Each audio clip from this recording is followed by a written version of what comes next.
Okay. Okay, take two on the whole streaming thing.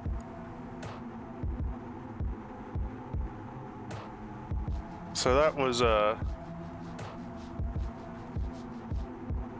was just a wee bit embarrassing what just happened the first time we tried to start this stream. If you weren't there, I started the stream with the completely wrong title and game set, and I just decided, screw it, I'm gonna just restart the stream.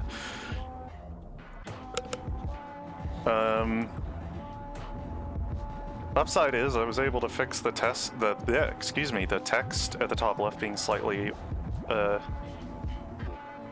wrongly aligned while I was fixing everything in OBS, so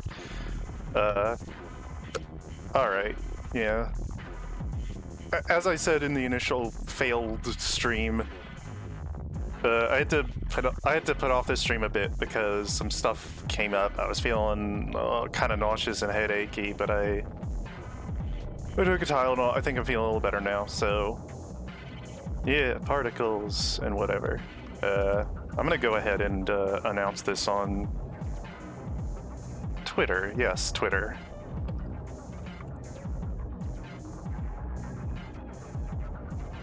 I really am out of it because I almost just tweeted a link to my Twitch channel and nothing else. Like I've almost forgot to put an actual message with it. God, I am groggy as hell. Let me just make this tweet.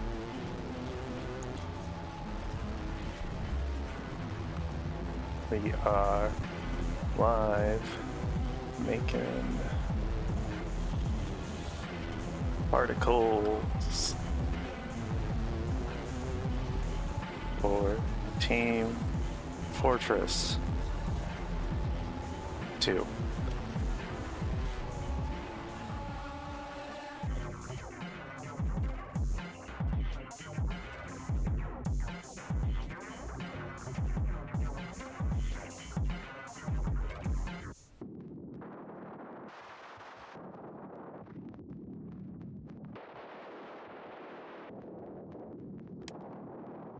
Alright. Just gonna be taking it easy, kinda. I don't think I'm actually gonna start, like, getting into the particle editor until at least I've given some time for people to filter on in. So don't mind me, I'm just gonna be doing some last second maintenance and getting stream announcements out there. So apologies if I'm a little bit quiet for the moment.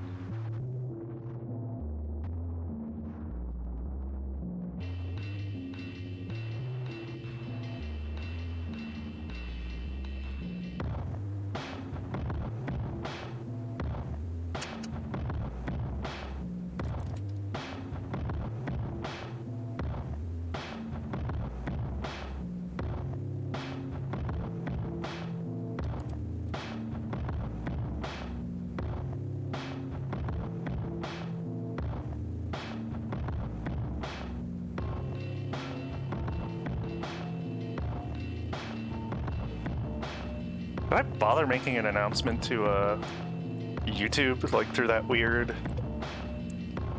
community announcement post tab that I'm not really sure if anyone actually uses or looks at?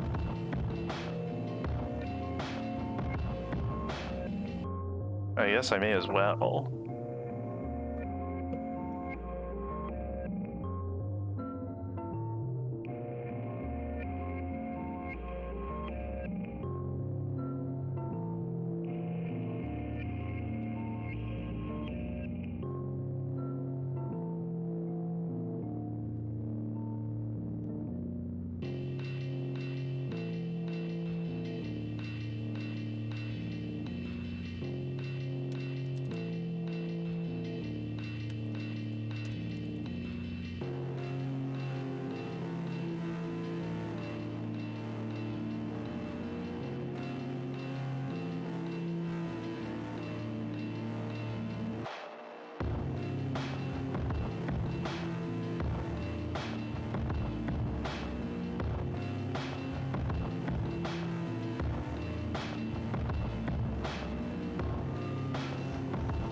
But, yeah, alright, so... announcements on... my YouTube as well. Again, I'm not even confident that people actually use this feature of YouTube. I know at this point it's like it's been on YouTube for what, a few years. It still feels like this newfangled thing to me that feels weirdly out of place on YouTube. Like, YouTube isn't a website for social media and posts. You put videos on it. But, you know, gotta drive up engagement somehow, I guess. Free microwave, hello back. I don't know if I think I'm noticing your message a little bit late. I've just been looking at chat very, irregularly, but welcome, friend of the stream. Free microwave.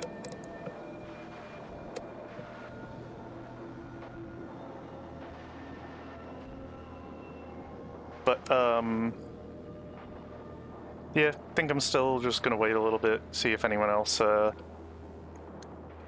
filters in. Another 5-10 minutes. We're kind of, you know, I only announced this stream like, what, a day in advance, and at that I've already had to change the scheduled time for it, so I'm gonna, you know, I'm not expecting everyone to immediately show up. I'm not necessarily expecting like a big audience in general, really. But I figure if there are people who were interested in watching this, I'm gonna give them some time to get in here.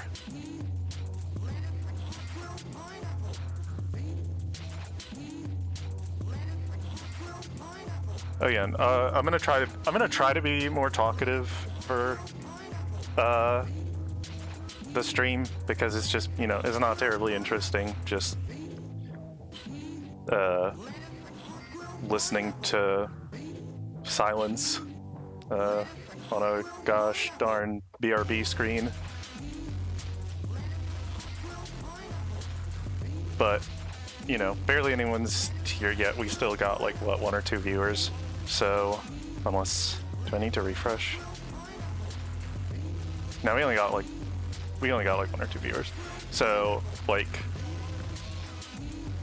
whatever I say now is kind of falling on deaf ears, so I'm gonna take it easy for at least a few more minutes.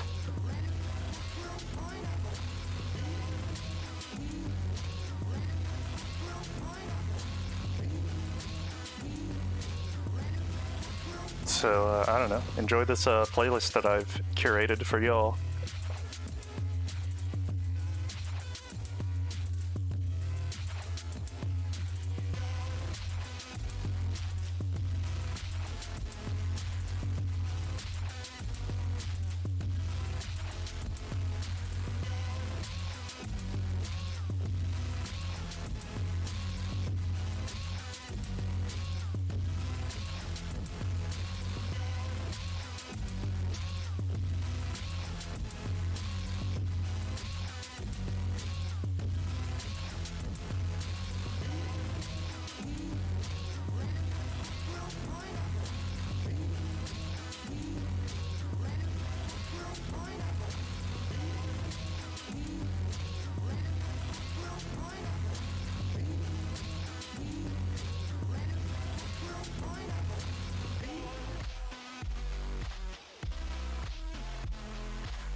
Oh boy, we got 2 now. The number went from 1 to 2. We'll be getting to affiliate in no time, everybody. You know, all I gotta do is stream more than once every 3 months, and think we'll be good. Hopefully, speaking of streaming, hopefully the audio behaves itself this time, because my first two streams had audio problems of unique types. The first stream was mostly fine. Thank you for my grave. I know, I'm just joking around. I know I've been very irregular about this Twitch thing, but the first stream was mostly fine, but it had some like odd occasional crackling, which I could both hear on my own system, and it also came up in the stream. It was kind of weird, but it wasn't awful. It was bearable. And then the second stream seemed fine when it was live, but the VOD just got supremely effed up and just had near constant crackling anytime there were more than like 2 sounds happening at once.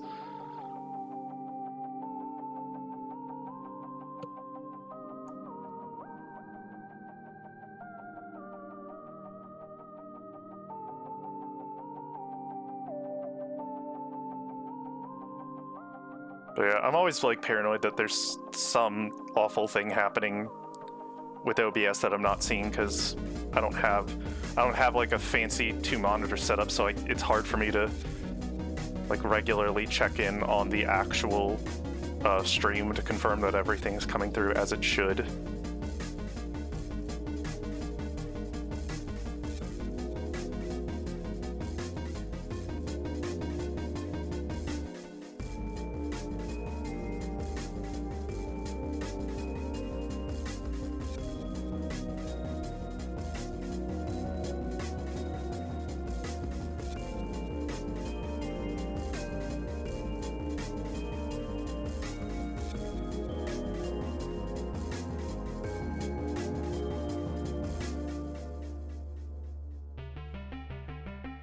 No,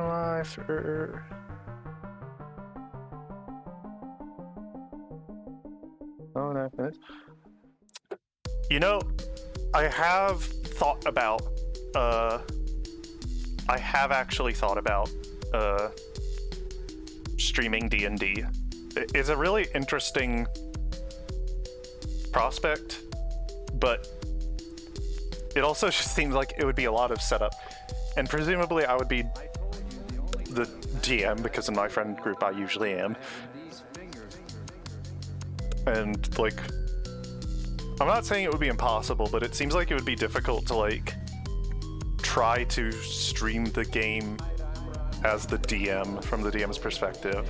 Like, would that be like part of the stream? Is that like the audience is seeing behind the curtains and they just see my like, they just see everything I'm doing in Roll20, and like that's, you know, because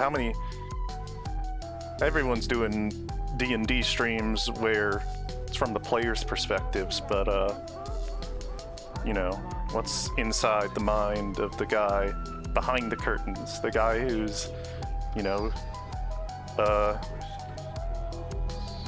twirling plates and wrestling with Roll20s, just constantly on the verge of breaking down functionality.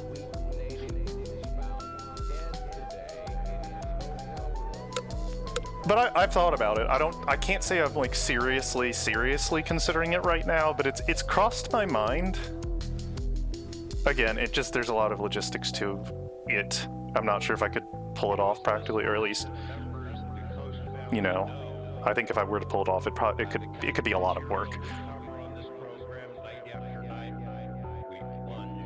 And again, if I'm the DM, that like further complicates it, because then I have a stream that I need to manage and make sure nothing's going wrong in the streaming, and I have a game to run and make sure not too much is going wrong there. Again, could be really interesting, but it also sounds very challenging, like a lot of work.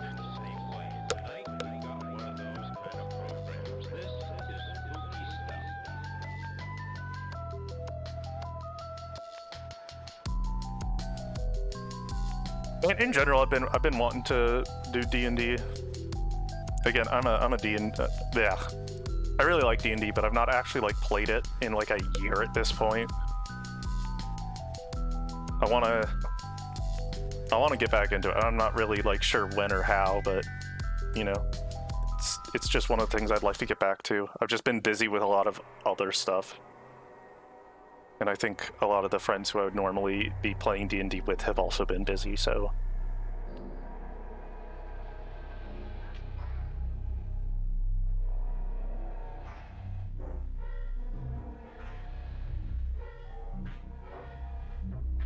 Shatrix. Yes. Shatrix Fenry.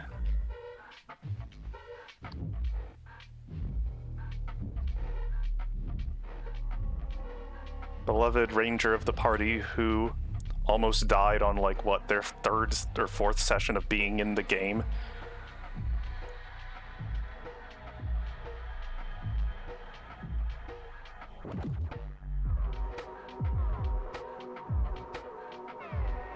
But yeah, that's how, you know, that's how D&D goes.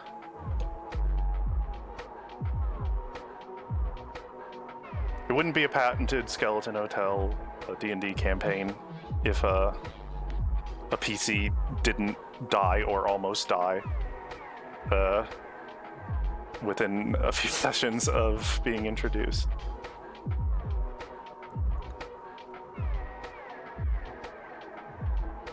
I mean, I say that. No PC has actually died in any campaign I've run, but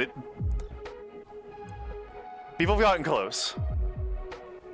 Also, I guess PCs have died in my games, but only in, like, one-offs. Like, never in one of my prolonged campaigns has anyone died. They've gotten very close, though. Very close. I think Free Microwave can attest to that as one of my regular players.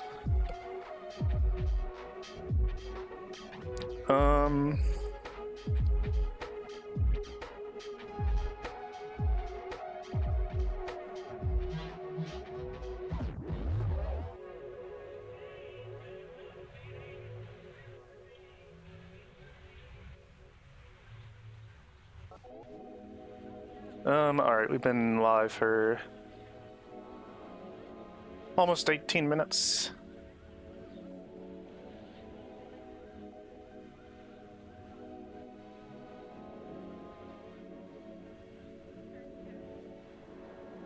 I'll give it like a couple more minutes, and then I think I'm just gonna jump into the TF2 particle editor.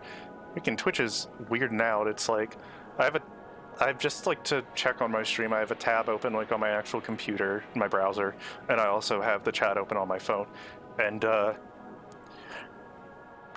there's at least one message that's showing up on my phone chat, that's not showing up in my web browser, and vice versa, so I don't know what that is.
All right, we're about 20 minutes into the stream. I feel like if we got 3 viewers, I feel like if anyone else is gonna be coming in, they're probably gonna take their time doing so. So I think with that, I'm just gonna transition to the game capture in just a sec.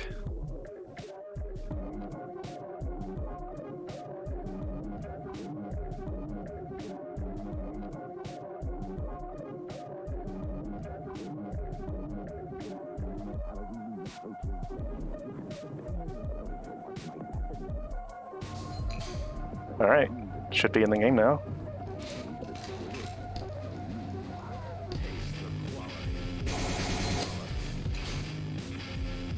That's all showing up on stream proper, yeah? Okay, good. For the sake of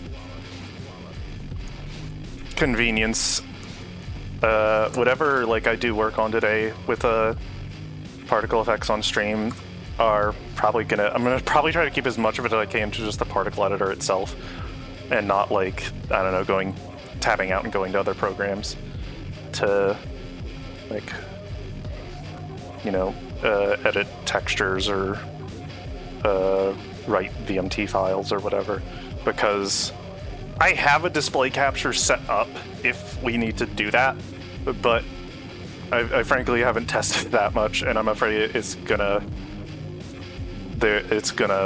break somehow. What's my plan? I don't have a huge plan tonight. I have ideas, but my current like main project right now is here, let me actually spawn a bot so I can demonstrate it. Team Blue Class Soldier. My main like ongoing particle mod project thing is healing related particles, and I would say like at this point in terms of like making the particle effects, this is like maybe, I don't know, 75% done, 2/3 done. Like, I feel like most of the big stuff I've already made, like the meta gun beam here, the overheal effects here.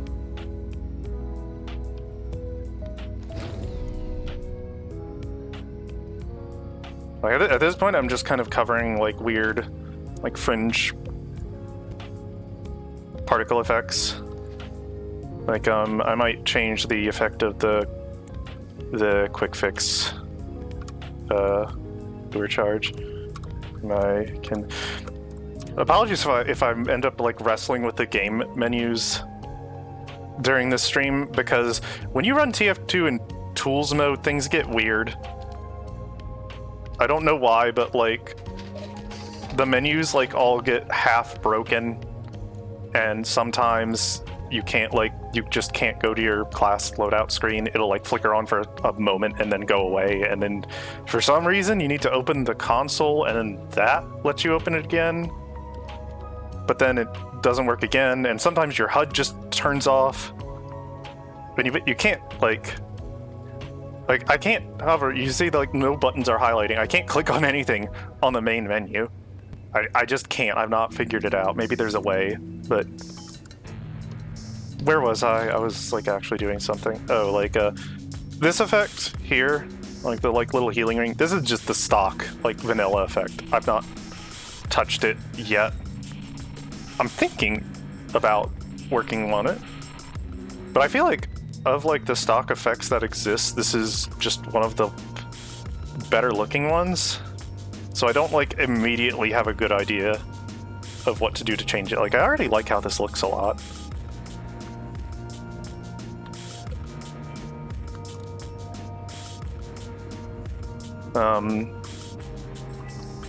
There's like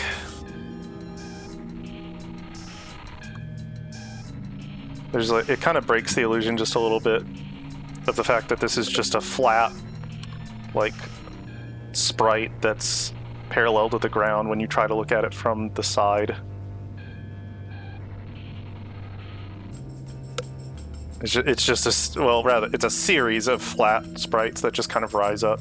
If you're looking at it mostly from up or down, it actually looks like a mass with volume, but no, it's just a bunch of flat panels. And, you know, obviously you can't fully get around that because all particles are flat sprites. There's just kind of ways you can sort of hack it to make it look like that's not the case.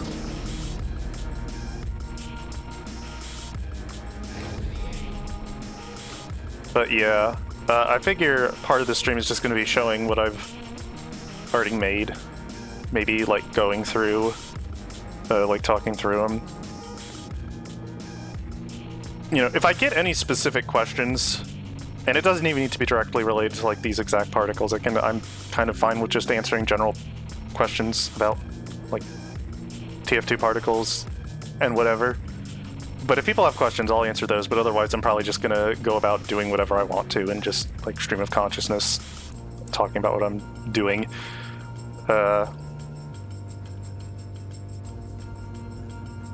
But yeah, so, like, what, I guess, like, what have I made for this? This, Metagun Beam, the Overheal Particles, that marker thing.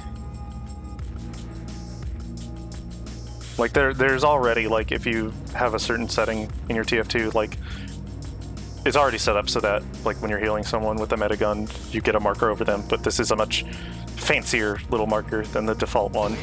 And yes, the marker is a particle. It's maybe not obvious that it's a particle effect, but it is technically a particle effect. Like, let me go, I'm gonna look through the default particles right now and re-enable them so y'all can see what the default metagun beam looks like. If I can find it, oh right, it should be up here because it's alphabetized. It's not yet. No, I gotta. Basically, I'm just gonna like change and then unchange a random part of this particle effect, which then kind of makes it, like, forces it to reload,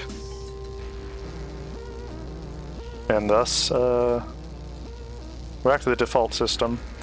And I gotta say, I did not realize how freaking, like, buggy and kind of messy the default metagun beam is in a lot of ways until I actually started editing it. Like, look at how misaligned the beam start point is. It's not even really connected to the gun, and you can also see, like, there's, like, this weird flickering sprite to the bottom, like, just to the left and below where the barrel is. Maybe it'll be more obvious if I disable minimize view models. Make it a little bigger. Yeah.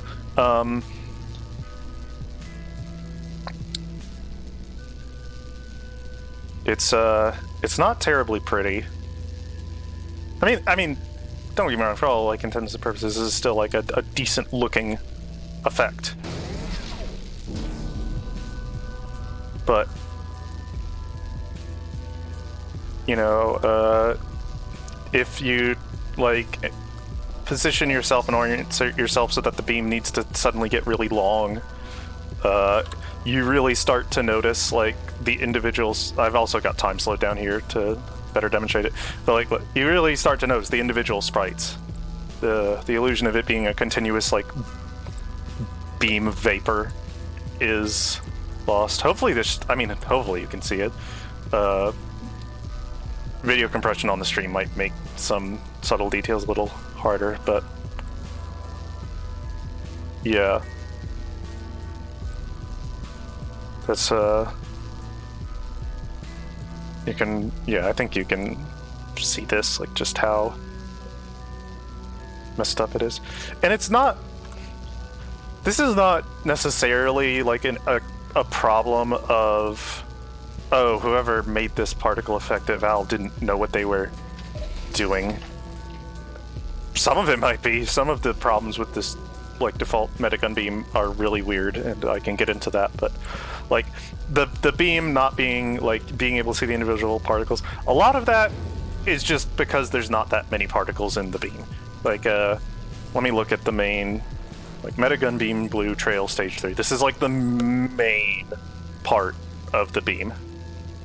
Let me like change the position of the control points to demonstrate it.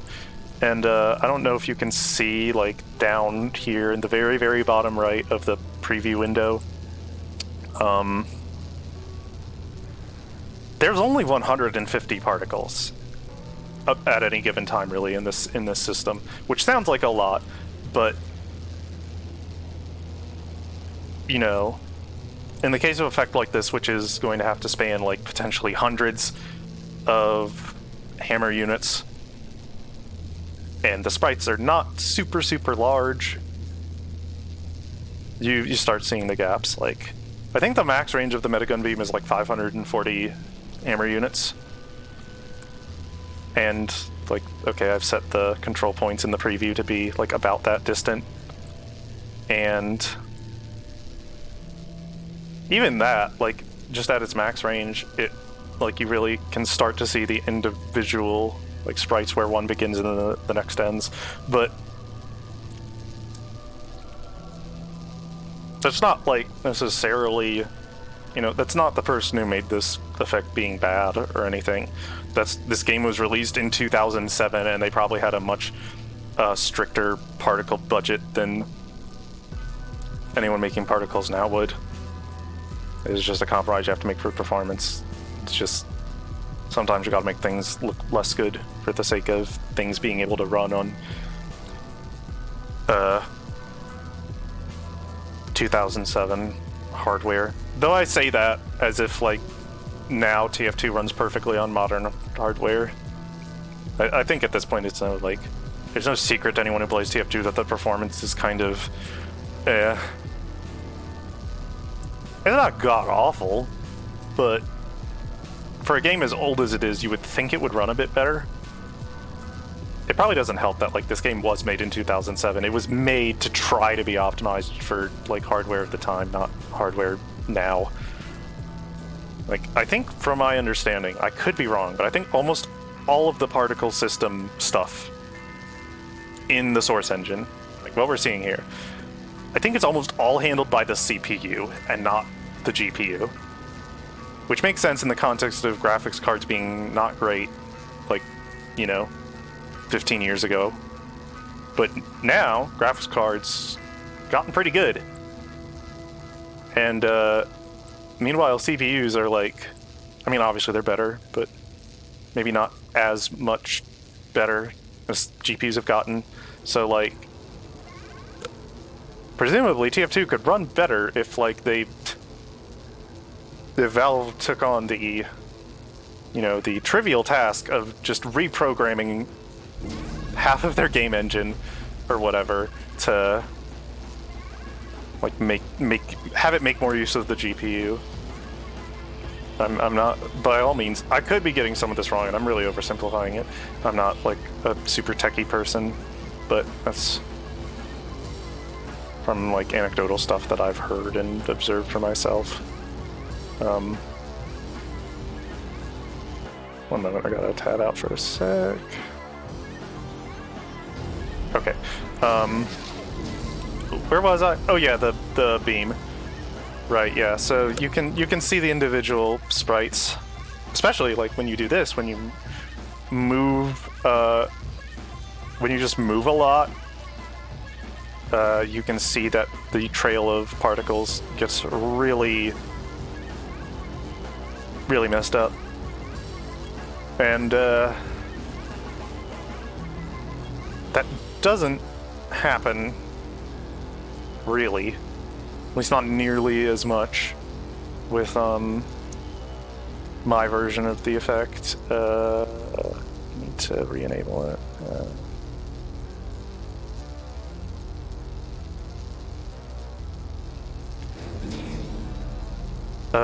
Like, this is much more stable. The little extra particles, like the plus signs, are still not great.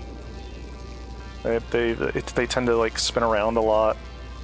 I'm in slow motion right now for the sake of being more obvious. This is normal speed now.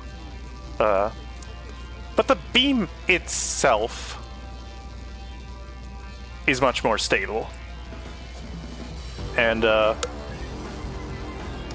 can't say it's like due to some like really genius like thing I came up with. It's just here. Let me demonstrate, or not demonstrate. Let me just show. It's just the way these particles work. They use a certain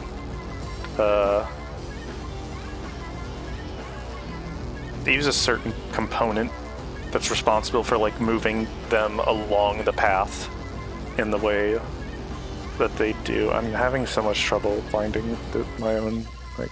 Okay, so let's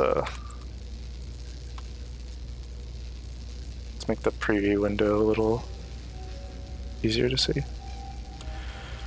The main thing responsible for making the particles move from point A to point B, which in this case is barrel of metagun to the target player, is a constraint component called constrain distance to path between two control points. Text is really small, it's probably hard to read, but it's a function called constrain distance to path between two control points. And it has like several main components. There's travel time, which is how long it should take the particle to get from point A to point B. Random bulge, which determines like which way the path rather bends. This is with a bulge of about 1.25. If I set the bulge to 0, then it should be like, see, this is with no bulge. It's not the most convincing thing. It looks kind of weird.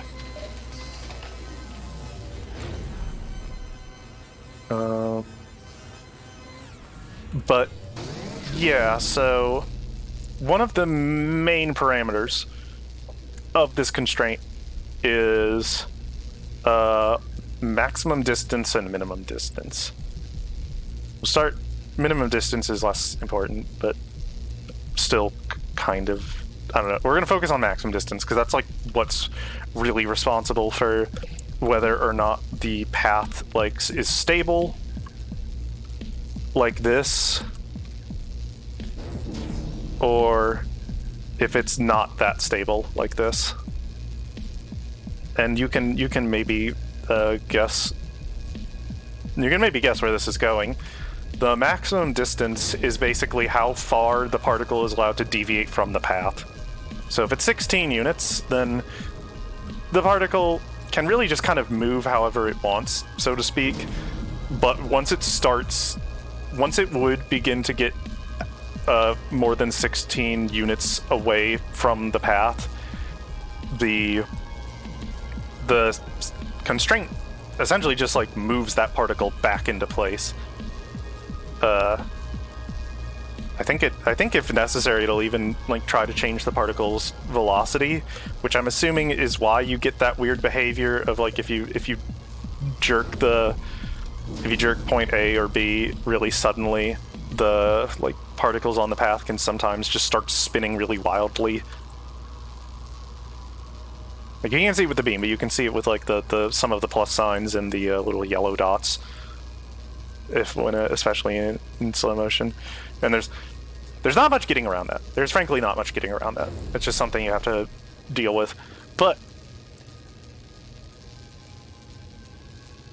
to make the beam stable, all I did was I just set the maximum distance to 0. So it cannot deviate at all from the path it's supposed to move along. It has to perfectly follow it. Downside of this is that it does look oddly rigid. Like it looks a little weird how like perfectly like rigid it is. It doesn't really have any like bounce or sway to it.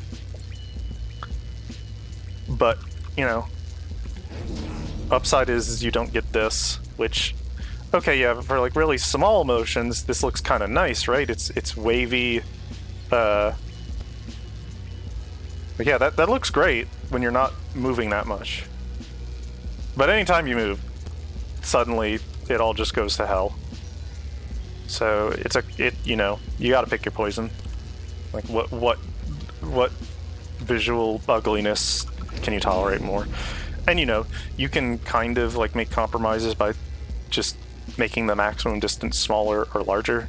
Like now I have it set to 8, and it's not as bad, but it's still kind of bad. I don't know, like what does a maximum distance of 2 look like? It's alright, it's still kind of like janky looking though. So I ultimately decided let's just go with the maximum distance of 0. So, you know, it looks a bit stiff, but it also like is very seamless.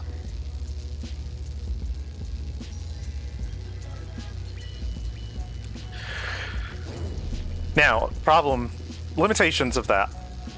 You can only like use this as a solution to like if you want a beam path-based, whatever you want to call it, particle system, and you want it to be really stable, setting the maximum distance to 0 is only plausible for particles that obviously you're fine with just matching perfectly to the path. You couldn't do this with, say, like the orbiting plus signs or those yellow bits, because obviously they are meant to kind of float around the perimeter of the beam.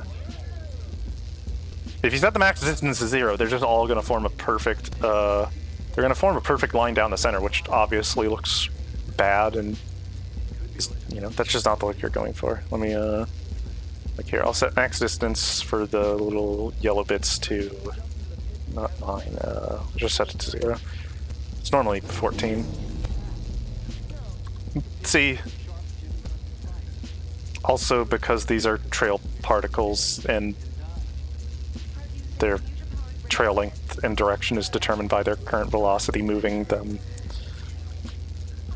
does weird things like that.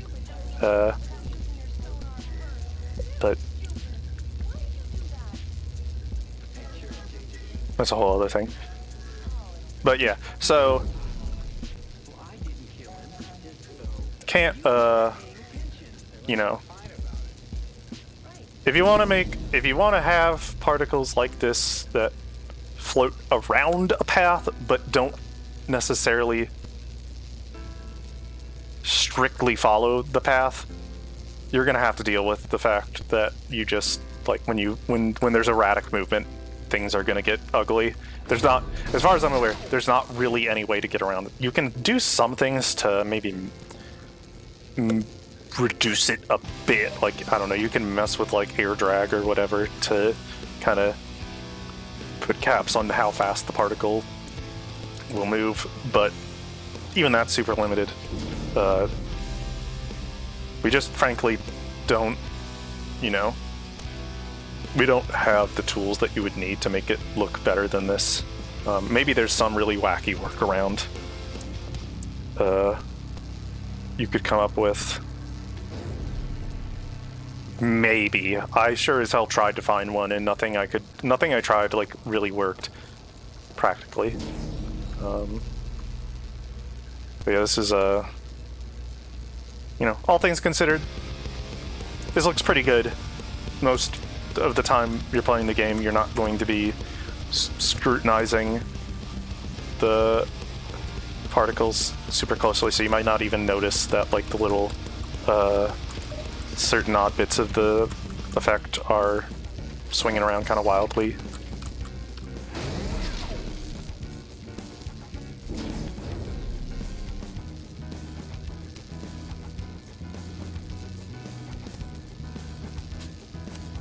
Oh, great. Oh, my dog just broke into my room and picked up one of my shoes. Hi, buddy. Hi, goodness. Hi. Yes, you're very excited. He knows how to open my bedroom door, so he just he does this at least once a night. Oh god, he's getting up. Okay, you've had your fun. You've had your fun. You gotta go now. Go on, go on, come on, go on. Out the door, out the door. Okay, one moment. I gotta take my headset off to deal with him.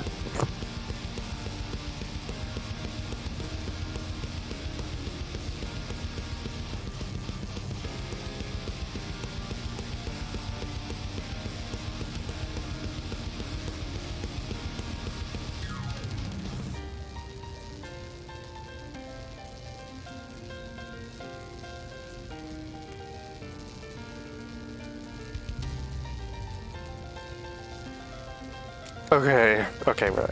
Also, okay, what? What did I just do? I just hit my middle mouse button and this happened. What? That shouldn't... That was like the Man vs. Machine projectile shield upgrade shield. Which shouldn't be possible for me to have or use outside of Man vs. Machine.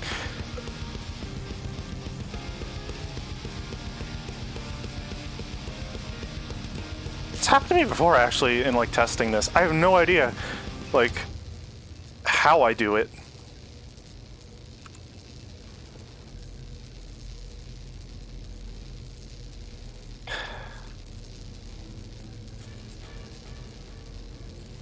I'm sorry, I'm just baffled by that.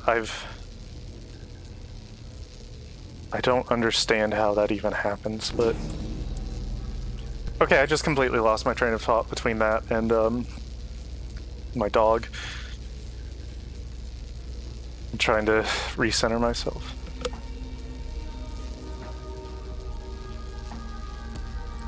Oh, right, hey, Veit, I see you in the chat.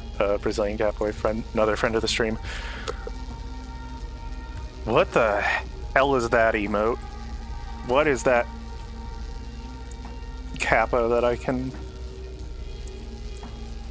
God, that is some ugly pixelation.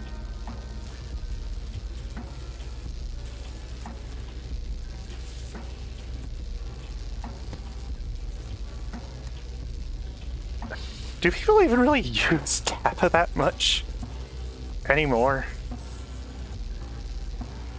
I feel like that's like that emote has fallen out of style.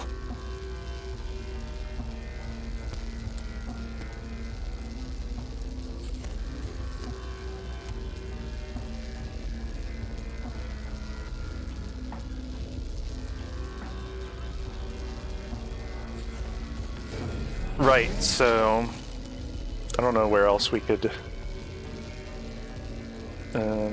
go.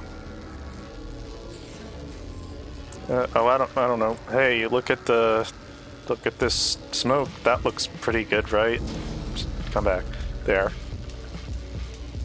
Doesn't that look nice? Because usually...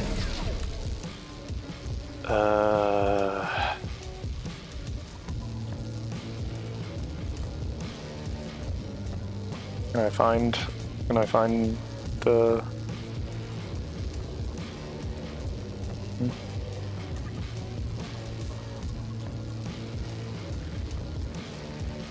I can't remember where the freaking the default overheal particles are kept. Hold on.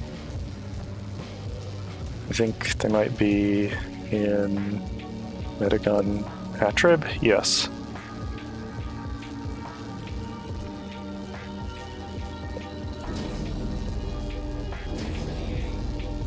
Like, this is the default overheal effect. It's not very noticeable, actually, come to see. I mean, it's fine. It's serviceable. It functions. It's not especially fancy, but it's practical. But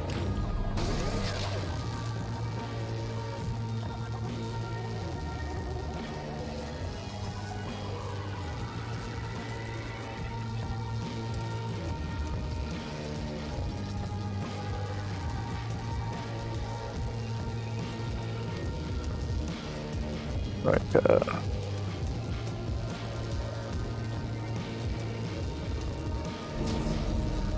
this is a bit more complicated, isn't it?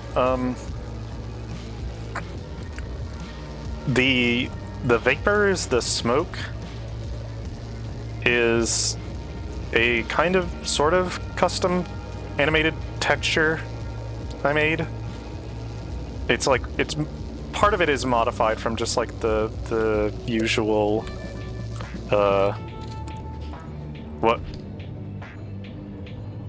why did my pyro just like pump an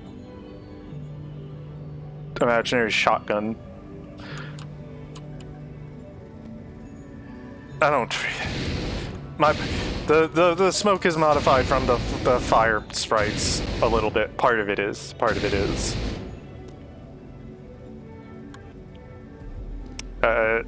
It's basically I just took the alpha channel of the fire sprites, which is to say the part that determines transparency and opacity, and just like blurred it a good deal. So they're really softened, but it's otherwise that.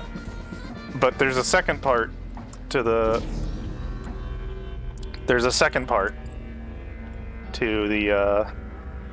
particle, to the texture that's I more or less made from scratch, and that's the actual sort of the noise, I guess you would call it, in the vapors, like the parts of it that actually kind of make it look like swirling, like little, I don't know what you call it, like little swirling bits of smoke. It's not entirely solid, right? Like you can see that there's like gaps in the smoke. If it were more solid, it would look something. If it were solid, it would look something more like freaking. I need to find the right. How much will this break if I try to set it to a different texture? Because there's a lot of moving parts here. Flamethrower fire. Like, here. Wait, why didn't it update? It didn't update. Oh, this is not the right particle system. This is something else. That's not the overheal particles. What did I name it? Okay. Whoops. Like, yeah, this looks pretty good still, actually, but you know, it looks very solid. It doesn't look like individual swirling fumes. It just kind of looks like colored blobs. Still looks pretty good, but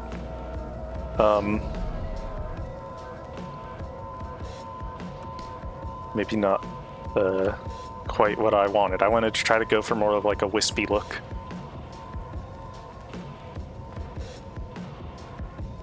Like this. And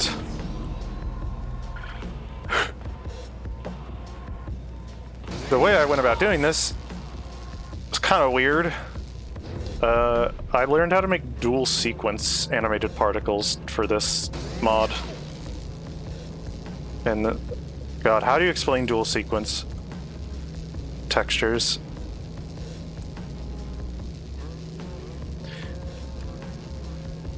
A dual sequence texture is one that has, well, two sets of sequences. One sequence usually is used to determine the alpha, or the transparency of the texture. You can think of it as acting like a mask of sorts, or a cookie cutter. And then the second texture determines the second set of sequences, rather, determines the red, blue, and green, the color channels of how the sprite appears, and it basically slaps those two sequences on top of each other, and the result is the combination of two different animated sequences. Which I don't know, that's probably not like very easy to process in words, but I'm gonna try to, I can maybe like mess around with the sequences and see if it makes it more obvious. Like what, I'm gonna set it so the second sequence just does not animate at all. It just is 0. You can already see it's suddenly looking a bit less dynamic.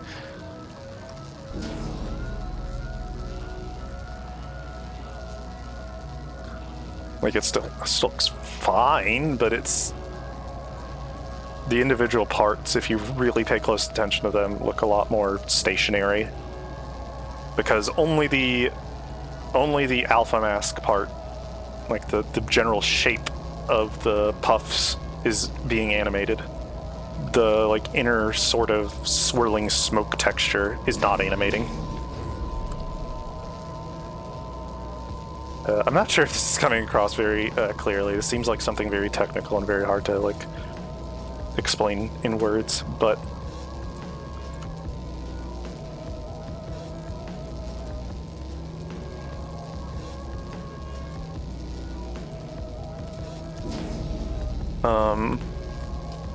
yeah. Also, to make the like swirling smoke texture, I initially tried doing gas simulations in Blender, which always took forever because it'd take forever to render out the simulation at a decent resolution. And it was really difficult to work with because you couldn't really know how the simulation would look until you had fully simulated it, obviously. So, you know, I'd have to like leave my computer for like 20 minutes or so to wait for the simulation to render out, and then I could see, oh, this looks bad, and I need to change a bunch of variables and just hope that it looks better. And that was a kind of a mess. And the result didn't even look amazing. It was okay, but it actually, it just didn't look great for various reasons. What I actually ended up doing to get the swirling smoke texture that animates within the mask is I basically just put a bunch of noise filters together in Vegas Pro, exported that as an image sequence, and then converted that into a sequence texture. So this is not at all like using fluid simulations. It's just some animated noise textures layered on top of each other that kind of vaguely looks like smoke. Maybe I can, you know, I'll go ahead and see if I can find the actual texture file for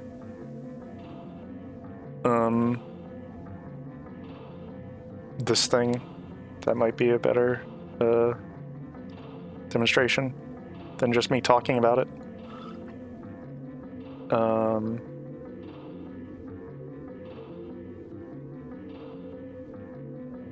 Okay.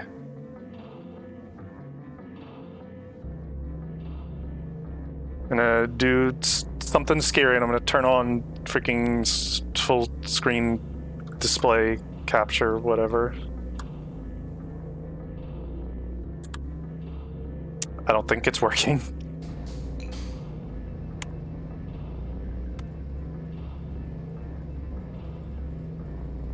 Not sure if it's working. Hold on. This is why I said I was gonna try to avoid needing to do this. I can't actually tell if it's working on my end.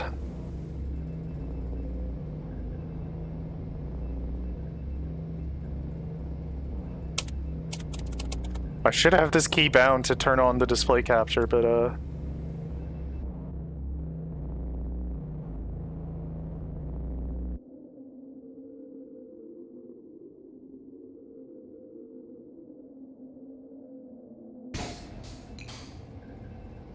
okay, now is it working now?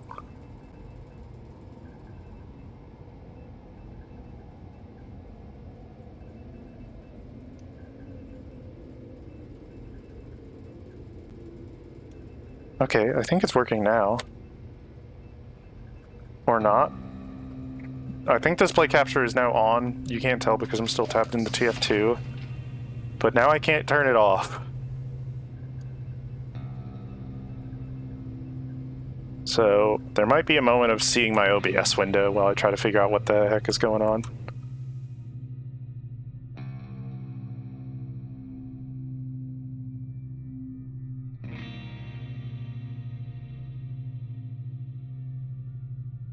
Oh, no, I think I see. I think I see. It's like switching between screen capture being on and off in my OBS preview, but not on the actual stream. That's interesting.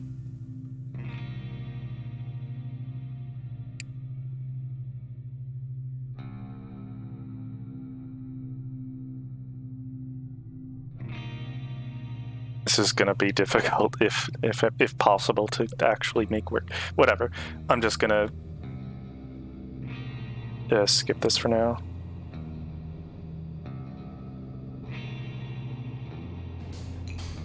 Freaking turn off. Disable.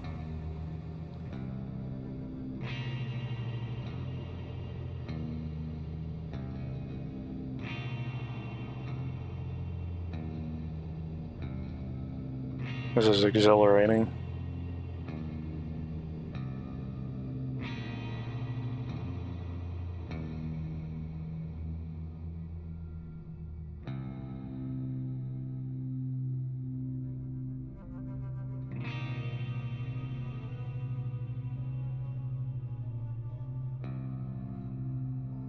Okay, you know what? Screw it. I will try to get this working.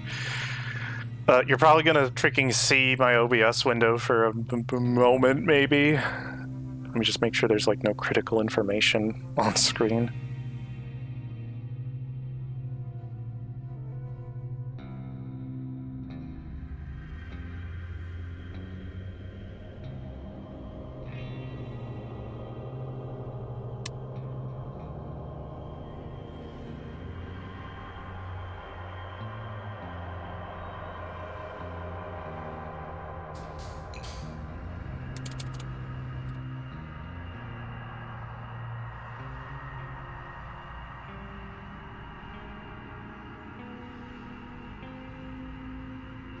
Okay.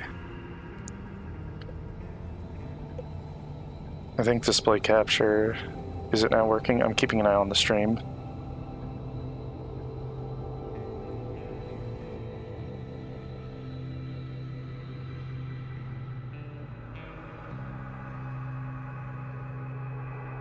Please be working. I can't tell. On my end, it looks like the screen capture is happening, but I don't know if I'm seeing anything actually change. Okay. No, it's working. So this is the texture I was talking about, the one that I custom made. This is really hard to kind of read. It's very visually noisy, but here, let's break it down like into its parts to make it a bit... Right now we're looking at the alpha channel. This is just the transparency part of the texture. And yeah, these are just modified flamethrower fire sprites. They're basically just kind of blurred a bit. Nothing super exciting here. But again, this is just the alpha channel. What about the RGB? That's where the second texture is. Look at that. Look at these individual tiles, these frames of animation. So it really is just like slapping the RGB channel, the color channel, which is what you're seeing right now, onto the alpha channel and animating both independently of each other. It's weird stuff. It was hard for me to wrap my head around, and I had trouble getting it working at first because documentation on the Valve Dev Wiki is there, but it's maybe not the clearest documentation. And also, I was trying to use some Valve-made textures, dual sequence materials as a reference point, and turns out the first few materials that I was trying to use as a reference point, the Valve-made ones, bear in mind, they're all broken. They all don't work in some way. They're just not set up correctly. So they're actually a very bad example of how to make a dual sequence texture. Dual sequence material, I guess.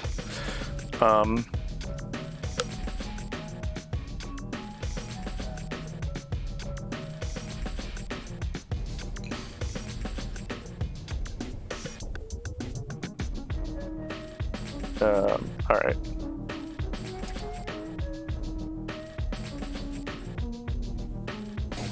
Okay, I think Gobia is going to show up for a moment. Did it? Okay, yeah, it's going to. It's unfortunate. I swear, I like tested my like keybinds to transition between screen capture on and screen capture off. I tested it off stream and it seemed to be working, but I guess it doesn't play well with studio mode. I guess I just had it like in regular preview mode when I was testing. In studio mode, it's kind of borked. I don't know why.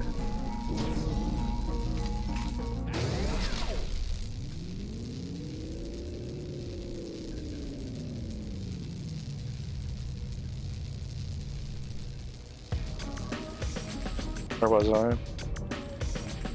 Alright, the dual sequence. I think I talked about on that as much as I want to, and certainly as much as anyone would want to hear.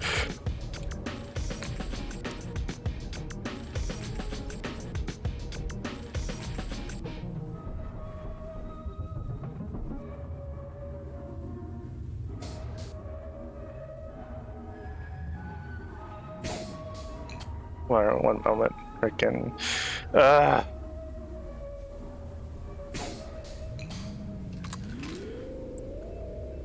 There, sorry, I was having to do a lot of tabbing in and out to fix something. But yeah, so that's I've pretty much just shown like the stuff I've already made so far. That includes this muzzle effect, by the way. This is a modified version of like the I'm fully charged barrel effect. And also custom is this. The little electrocution that you go through when you die with full Uber. I changed that. Some fancy animated textures and sparks, whatever. Here, let's get my Uber back fast. Host time scale 16. Okay. And also this. Okay, the way the camera repositioned itself was not ideal, but you get the idea, I guess. I'm not gonna mess around with that.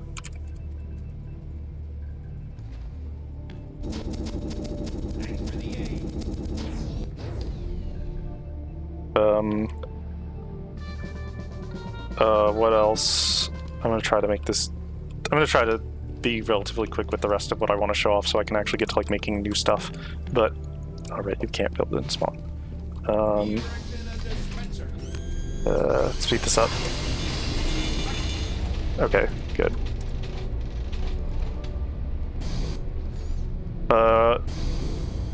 Dispenser beams also got custom versions.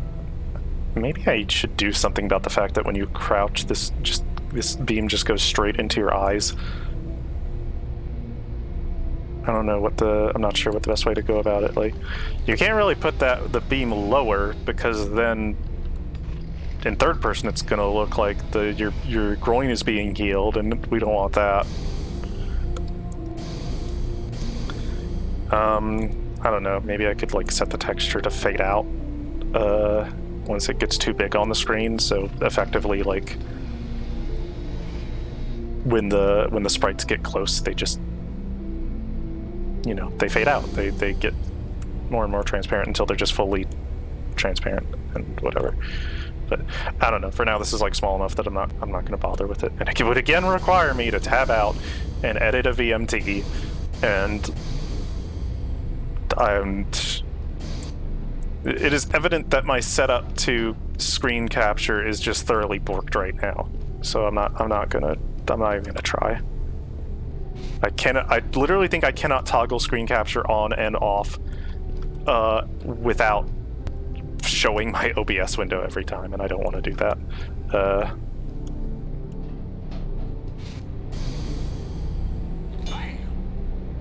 Oh yeah, there's that. Look at that. What is, and what else? Let's do, actually, wait, no. No, wait, this is a good place to...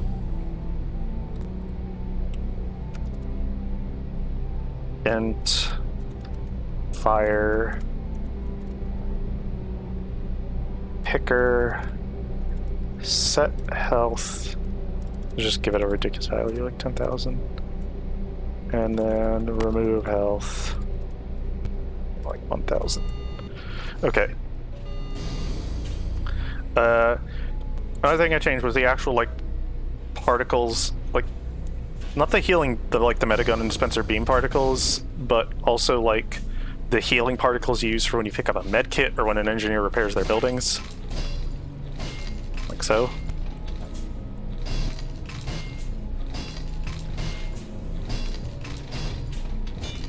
By the way, if you never knew that, the particles, the, like, health particles that appear when you repair a building are exactly the same ones used for players.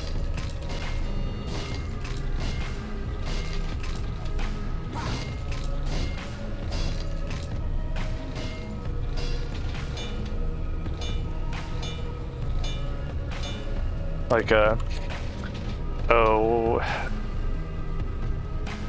what does it look like by default for reference? By default, the,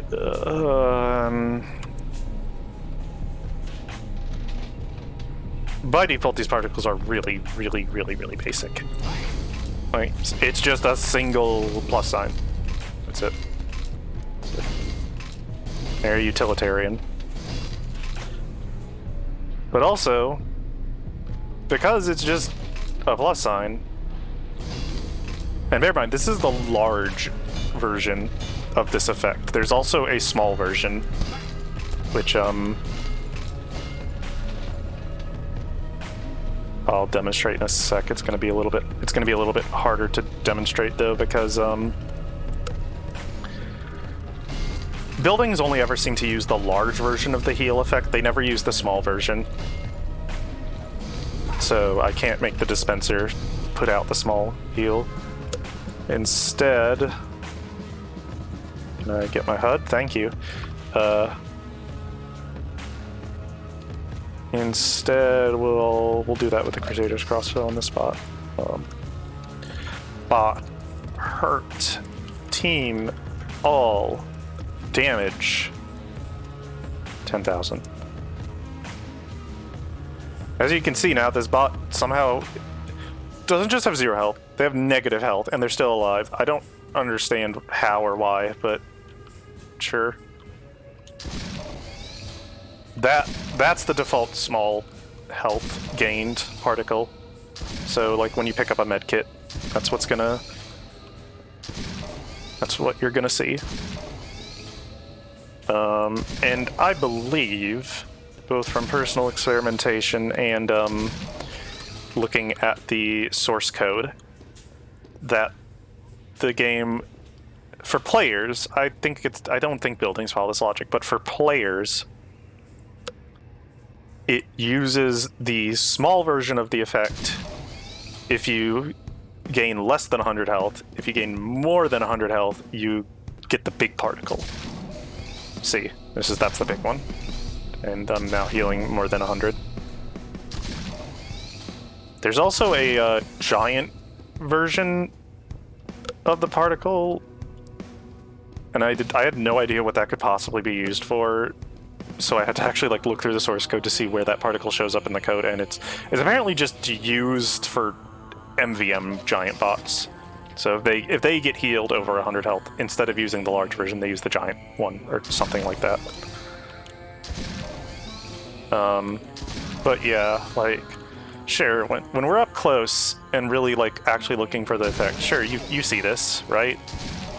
You notice this, but like, what if you're like a bit of a distance away and, you know, there's like 9 other players you need to be paying attention to, and you're actually needing to fight for your life, whatever. Like, are you gonna notice that? Are you gonna really like notice that tiny little plus? Not easily. I wouldn't be surprised if a lot of players don't even notice that you get that little plus when you pick up a health pack. Or rather, when another player picks up a health pack. The pluses never show up for you, the local client, even in third person. Like, if I can find a med kit. There. Let's just do hurt me 125. You don't get the plus. It does not render if you are the local player for yourself. A few other particles work like that, mind you, but I think overheal particles are the same. You can never see your own overheal particles, no matter what. Again, even in third person.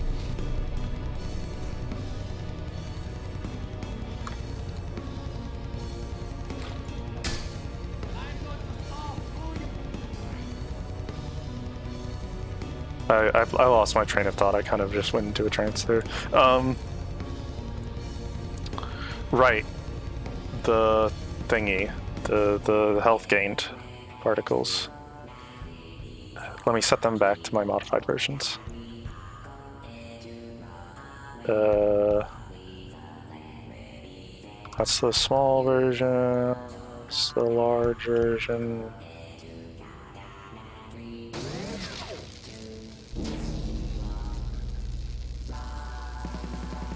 Wait, that's not the right. I need to use the crossbow.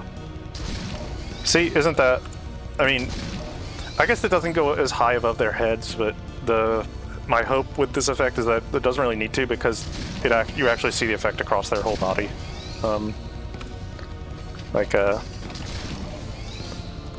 It's still relatively subtle.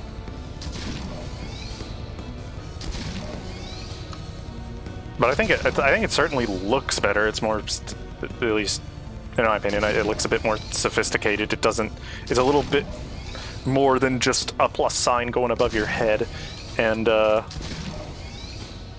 it's got these vertical lines and then plus signs, and they both kind of float up and expand and shrink. And then the large version is just the same thing, but more particles, and the particles, that's still a small version, I think. Yeah, there's the large version.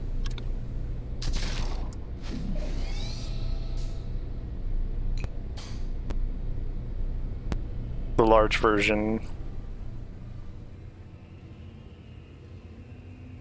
is, the particles themselves are larger, and also there's just more particles, I think. There might be some other subtle differences, but that's the gist of it. Here, can we get the set FOV lower so you can see this a bit better from far away?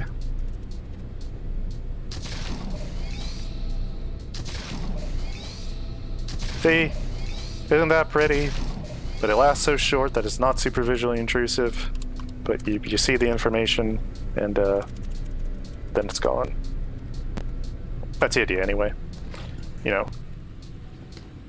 with most of my particle mods, the goal is to like obviously be aesthetically pleasing, but also to like stay functional for gameplay use. I like to think that this accomplishes that. I don't know. You tell me. This isn't the best demonstration. A better demonstration would be me actually playing the game and you seeing these particles, as opposed to me just shooting a soldier standing still.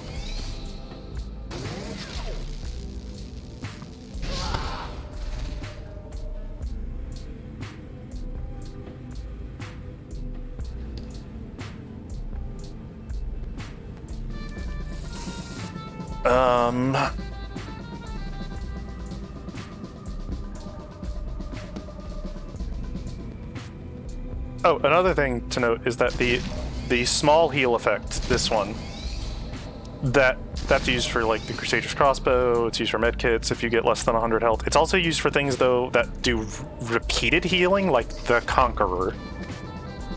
Like here, you won't see it if I put it on me, but I can do bot mirror bot 01 to force him to have a Conqueror, and see.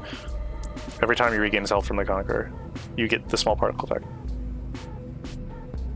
So like this particle effect actually used to be a bit larger, and just like generally, like I mean it used to be larger. The individual parts were bigger, but I ended up shrinking them considerably, and just in general making the system a little less intrusive, because then I actually booted up the game to playtest it in like an actual game, and I kept seeing soldiers with the Conquerors, and they were just continuously like covered in the healing particles to the point where it was really distracting.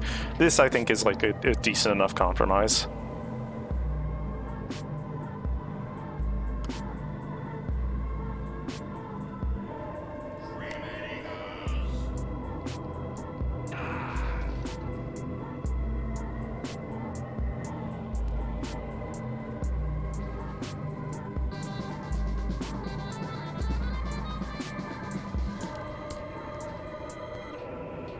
But yeah, that's what am I forgetting? I feel like I'm definitely forgetting other stuff. Oh, I know. How could I forget? How could I forget this? Wait. Better idea.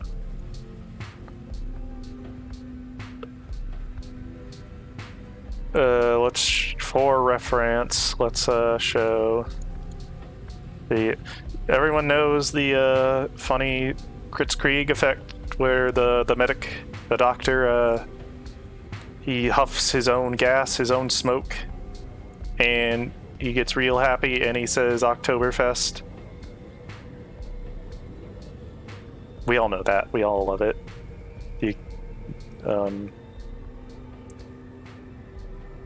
Okay, here it is. Heal Huff Blue. There we go. This is what the effect looks like by default. It's fine. It's very simple. It's just like these sort of blurry, circular particles and some plus signs. You can maybe notice look at this is the mist component. Like, these are circles. They're just very simple circles, ain't they? It's more obvious if I make them smaller. See?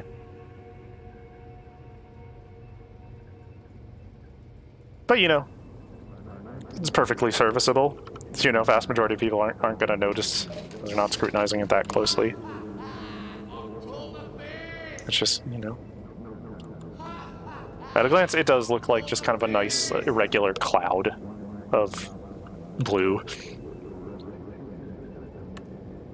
Completely serviceable. It's fine. Really simple, but it works.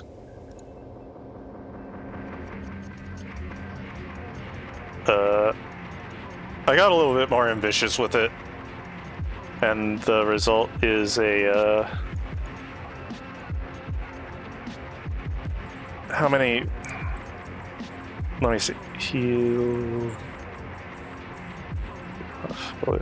How many children does this system has? This is a particle system that's made up of actually 5 different subsystems. And it looks like this. It uses the same smoky particle as the overheal effect.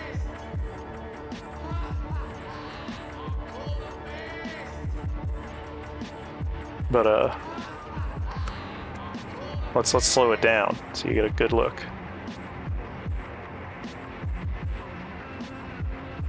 And look at that, when he shakes his head like, no, I can't do drugs. A little bit of healing spittle comes out of his mouth. Isn't that cute? I thought it was.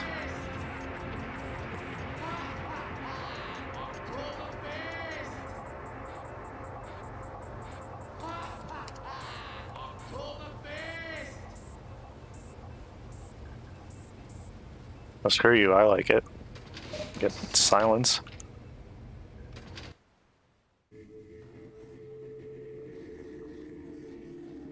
So, how many viewers we got? Apologies, the game is silent, I'm tapped out. 5! That's actually not bad.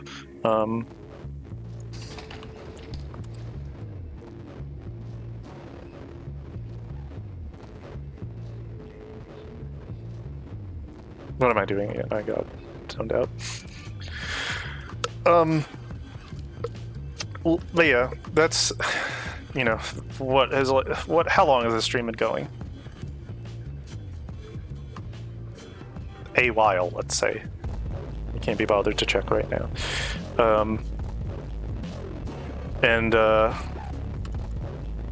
All I've done is really like show off existing particles. I've not like actually made anything new.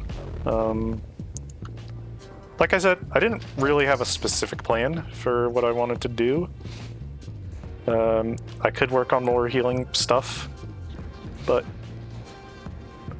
honestly, I'm open to suggestions.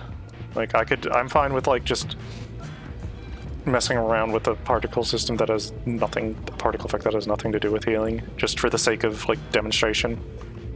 I don't know if we got any TF2 heads who want to see me take a stab at a specific particle system, but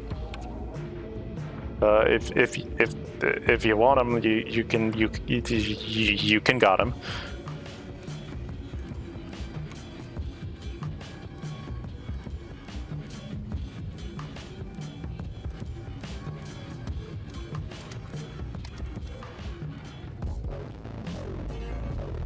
Make something purple.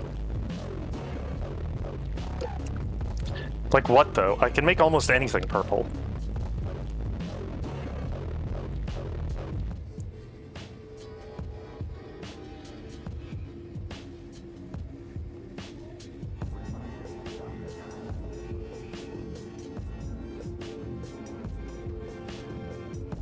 I'll make Girardi purple.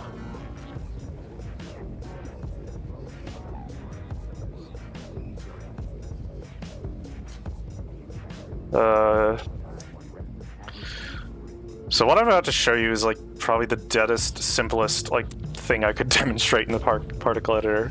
I'm gonna to do this. I need to edit 1, maybe 2 different functions. There's a PJAR impact has for the like gaseous stuff, whatever. No wait, that's handled by cloud. Whatever. Point is, it has this initializer, color random. It does probably what you would think it does. It just picks a color from a range between 2 different colors that you give it. So in this case, by default, it's just 2 very, very similar colors of yellow. But if we make one purple, it can be yellow or purple or somewhere in between. And then, but instead we could make both kind of purple, or if we want to get wild with it, we can make one of the random colors a bit more pink, so we get a sort of a variation.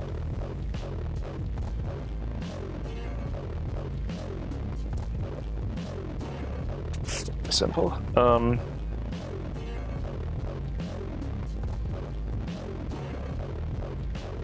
And then we can just copy the values to the other Girardi effects that are part of the system.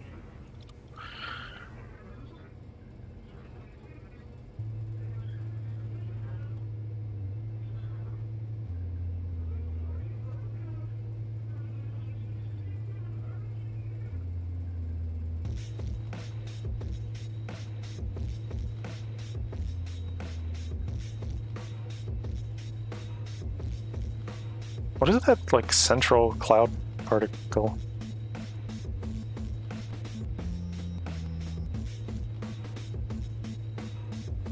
Let me look at the children of this. PJAR ground splash.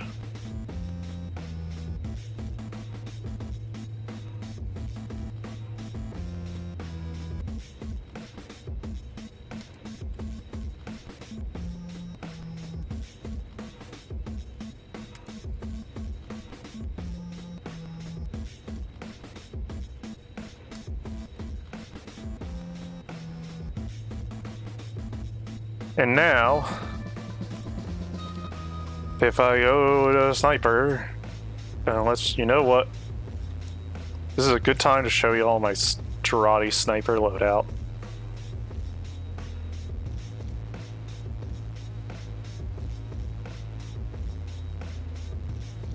Look at this guy. He's got this thing. So he can CMP too.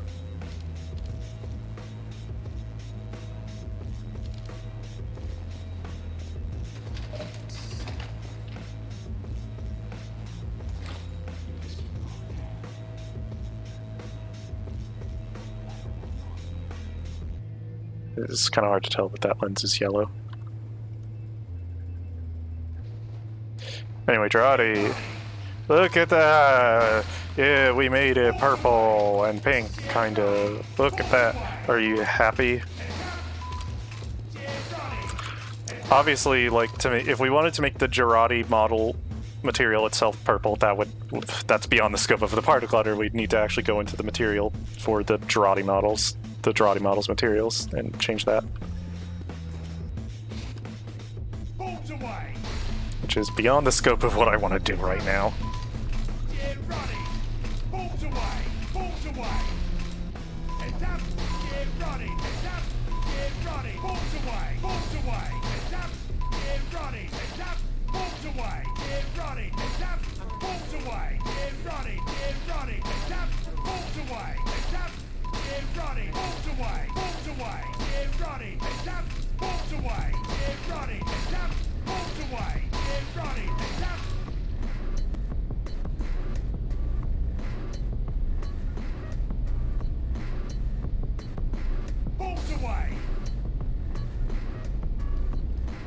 So that we did that.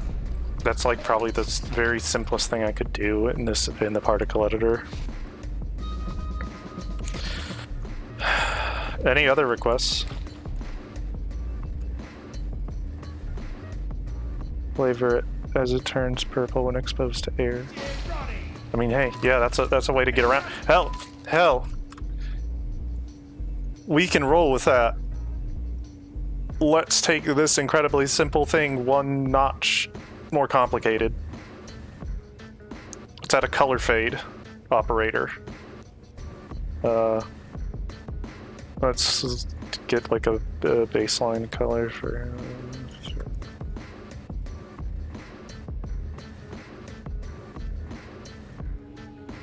this one.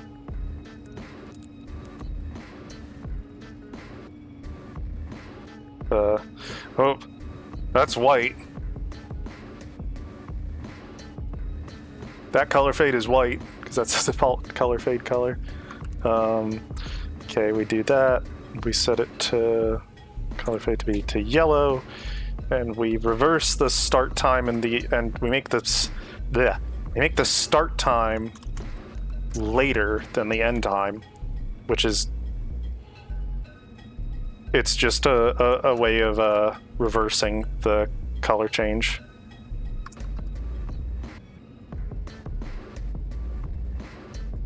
See? And we'll just copy this color fade operator and paste it to every other relevant particle child.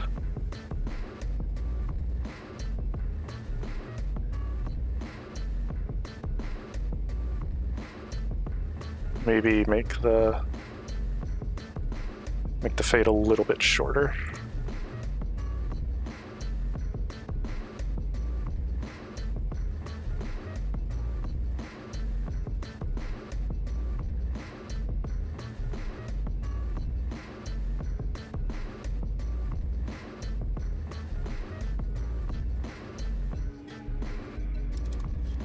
There. Look at that. It starts yellow and it gets purple. Exposed to air. It looks a little bit out of sync with itself because the color fade is per particle. The color fade is not in absolute seconds. The color fade is proportionate to the particle's life duration. So the splash, which barely has a very short lifetime, turns purple very quickly as a result, whereas the cloud lags behind a bit because it has a much longer lifetime. But, you know, works.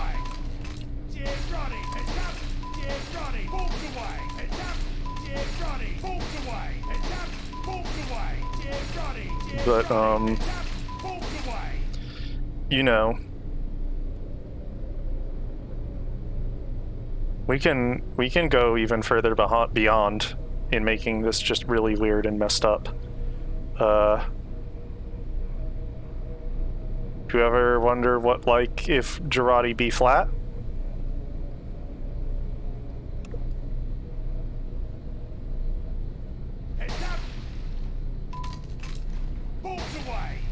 You want to have Girardi be a little weird puddle? You set the particle orientation?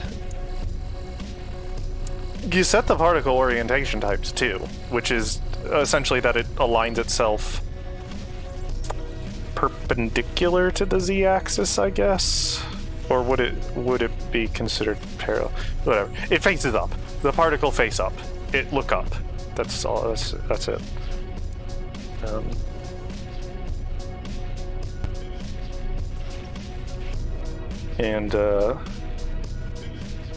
Oh, we don't.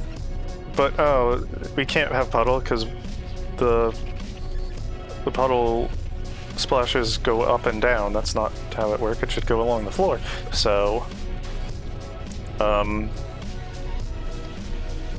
this initializer position within sphere random is the thing that responsible for determining the starting velocity of the particles.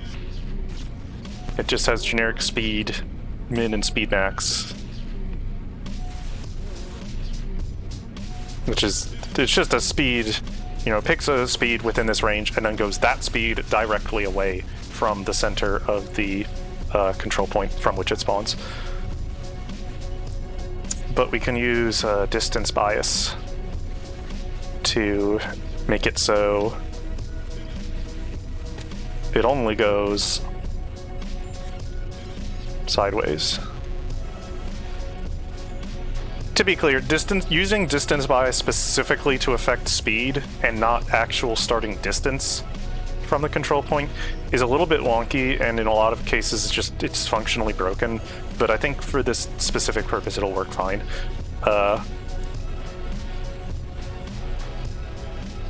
So yeah, we just, you know, the bits can stay bits.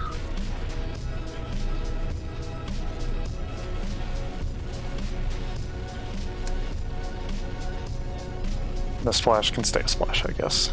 You just want the ground splash and the little clouds to be flat to the ground. There's the orientation type. 2.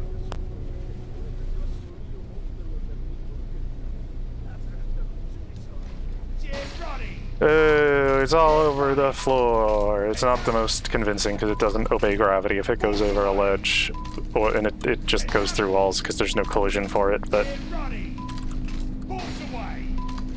we could kind of accomplish that. We'd need to give it downwards gravity and a collision constraint,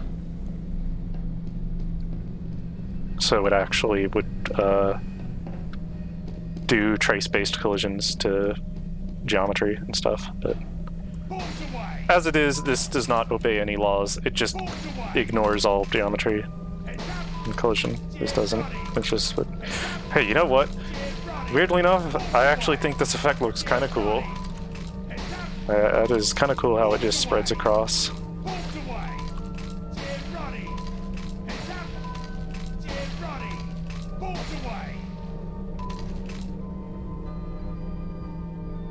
Do I have a favorite Pokemon? Sorry if I have not been looking at chat. I've just been very engrossed in this right now. Well, favorite Pokemon. I'm not much of a Pokemon person. I played a decent amount of it when I was younger, but let me put it this way. I've not played a new quote-unquote Pokemon game since Diamond and Pearl, I think. Or Pokemon Mystery Dungeon Blue Rescue Team. I can't remember which came out later. Probably Diamond and Pearl. I think that one came out later.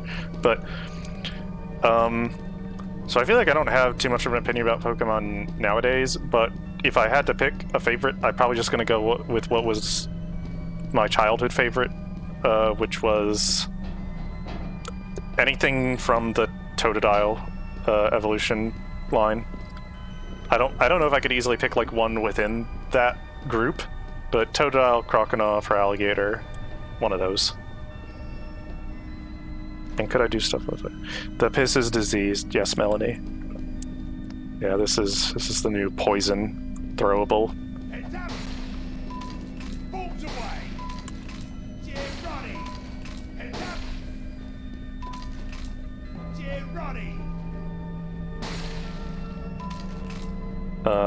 They're introducing a new poison throwable, and the poison disease, whatever you want to call it, is only curable by the new Cleric class, the 10th class of Team Fortress 2, whose only ability is to cure disease.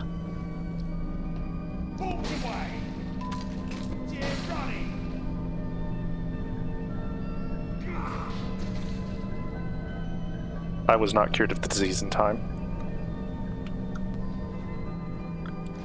Tastes like poison. I don't know. I don't know what poison tastes like. Do poisons have like a standardized flavor that all of them more or less share? Do different poisons taste different? I'm not a poison expert.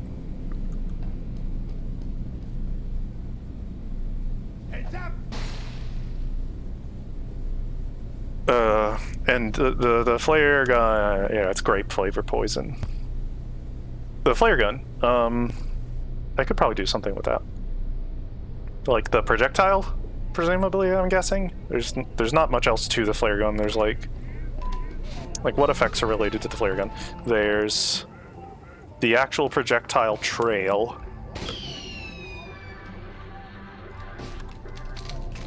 These, by the way, are my own altered projectile particles. And then there's the little explosion puff when it impacts.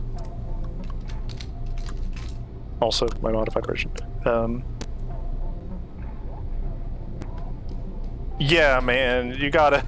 The poison tasting community is wilding right now. Yo, have you seen r/poison tasting? It's a ruckus. It's a racket. Are you team grape poison or are you team salt poison? Two new flavors poison.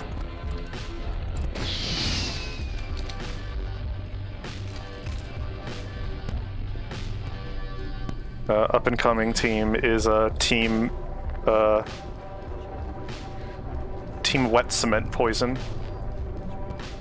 The muzzle flash. I'm not actually sure off the top of my head. By the way, the muzzle flashes I'm using right now, these are not particles I made. This is an old muzzle flash mod from like maybe 8 years ago or something like that by Chow Fanatic, I believe is their name. Someone who did a ton of TF2 particle mods back in the day and was honestly a pretty sizable inspiration to me when I finally decided to get into particle making myself about 2 years ago. As far as I'm aware, he doesn't really do TF2 stuff anymore, but he is like just a professional VFX guy now, so good for him. But this is like one of his old muzzle flash mods. These are not the vanilla muzzle flashes, but I'm not actually sure if the flare gun...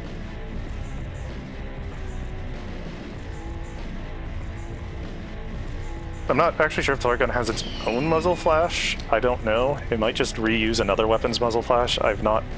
Hold on. This is gonna take a sec. I'm gonna have to tab out and... Whoopsie. Tab out! Tab out! Stop tabbing me back in.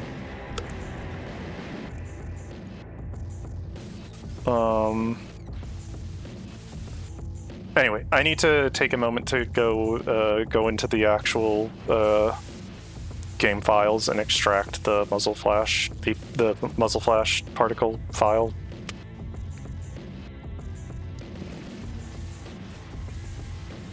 TF2 miscdir.bpk particles muzzle flash.pcf. God. Can I get access to my freaking... TF2 has taken my computer hostage and isn't letting me look at my desktop. It just, when I try to go to my desktop, it just tabs back into TF2. Okay, I guess I'll have to extract the file to a place that isn't my desktop. Like, wait, no, I can just like access my desktop from Windows Explorer. Silly me.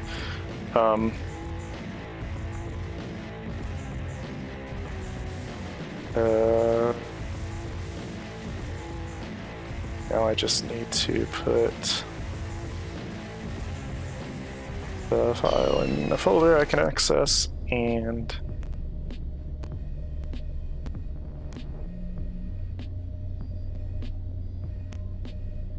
muzzleflash.pcf.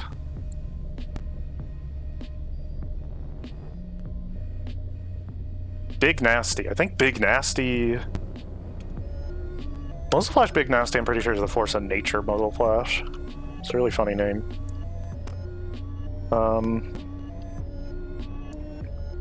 Is there a flare gun muzzle flash, or does it just reuse some other muzzle flash? I don't know.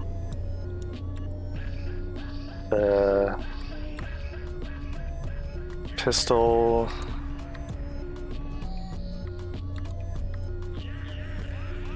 Minigun... Grenade launcher, Big Nasty. I guess I'm just gonna trial and error refresh these particle systems and see if the flare gun muzzle flash changes. I think it just did, didn't it? Let me, Yes, it just uses the shotgun muzzle flash, it seems, which... It is a secondary weapon like the Pyro shotgun, so I don't know if that has anything to do with it.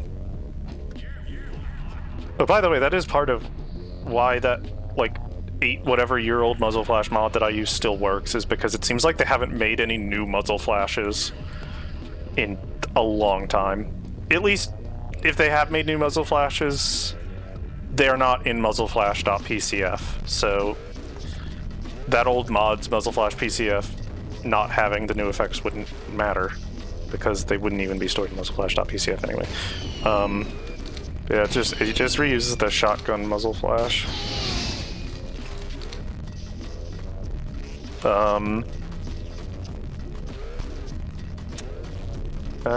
But yeah, I can modify the shotgun muzzle flash.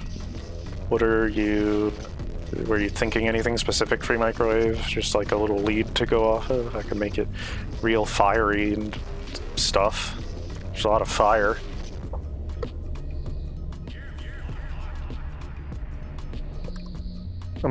I've not seen you respond yet. I'm just gonna work off of the assumption that you want fire. So let's make a new particle system.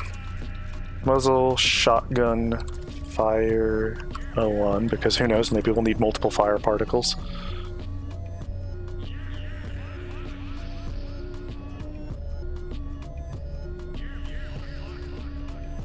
Something more dramatic. I can do dramatic.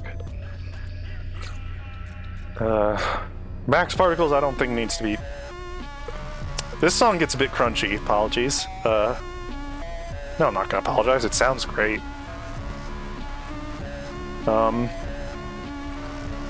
Let's do, freaking, I don't know how many... I mean, I feel like this is probably not gonna need more than 100 max particles. but it doesn't. Why am I concerning myself with optimizing this particle system that's just going to be for demonstration only?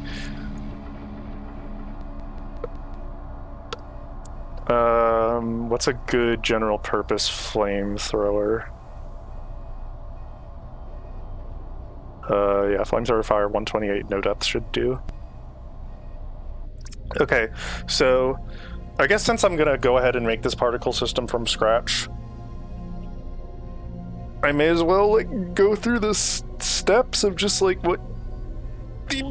Excuse me, sorry. Kind of stretching and almost had like a half yawn there. I guess I'll go through the steps of like the bare minimum things you need to have a functioning particle system. So what does every particle system have? It has base properties, which is what you see when you go to the properties drop down. This looks very intimidating because like look at all these. You do not need to touch the vast majority of these. What does view model effect mean? Doesn't matter, like 99.9% of the time. Don't bother. Oh, do I need to change the color prop? No, you won't, because why would you use the color base property when you could just use a color random initializer? Which is much simpler to keep track of.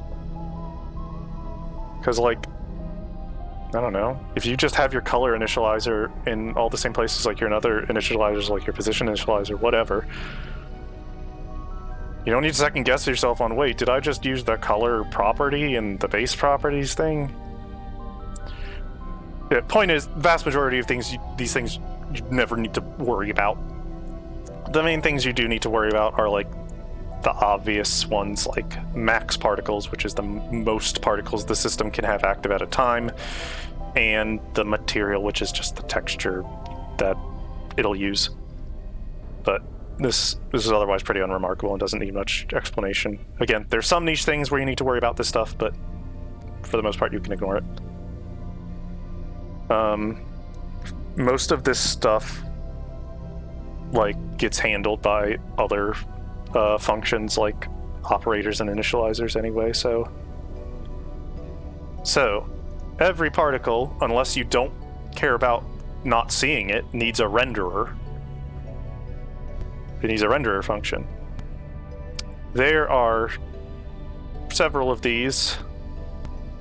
Well, there's kind of like, you see 4 here, but it's really more like 3.5, because render animated sprites is just the basic one. It's just a very basic sprite. It has animated in the name, but it doesn't actually need to be animated. It's just the generic sprite renderer. Also misleading, because I'm pretty sure that trail sprites can be animated too. Can rope sprites be animated? I don't know if I've ever tried to animate a rope sprite. Whatever. This is a misleading name, but just think of it as the basic sprite renderer, which is what you're going to be using the vast majority of the time. Render rope is used to make particle ropes, which is good for stuff like lightning bolts, long trails, things like that. Trail sprites are really, really, really useful and surprisingly dynamic in what you can use them for, but they're also kind of... ropes are like this too. They're kind of awkward to like learn, and you can use them for a lot of purposes, but you have to kind of wrestle with them to get them to work the way you want. Trail sprites are basically just sprites that stretch themselves to a magnitude and direction based on their current velocity. So if the sprite is moving real fast, if the particle's moving real fast, the trail gets stretched out real long. If it's moving slower, the trail shortens. And it always faces the direction in which it is moving. It's good for like droplets, sparks, but you can also use it for like certain sort of bursting effects, like those Chow Fanatic muzzle flash that I was showing you. The like spiky bits of that, I'm pretty sure use trail particles. But we're just going to use animated sprites because we don't need much more than that for just basic fire. Wow, look at all of these options for renderer variables. This is scary. You don't need to touch the vast majority of these. I guess the main thing you want to touch is animation rate.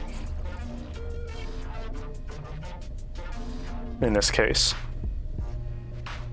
By default, I say this very uncertainly, I think animation rate is how many times the sequence will fully play in a second. So if you set it to like 10, the animation sequence, not just an individual frame, the entire sequence will play 10 times in a second. This is not very intuitive, and it's like hard to visualize and it's hard to work with, frankly. So what you probably want to do is you want to go down to use animation rate as FPS and tick that boolean onto 1, so you can actually parse this in a way that humans are capable of. Make the gun blind you whenever you shoot. Oh, I could do that. Easily. But yeah, I don't know what's a good animation rate. Let's just start with 24. I feel like that's a decent animation rate for the fire spites. You don't need to touch any of this other stuff right now. This is like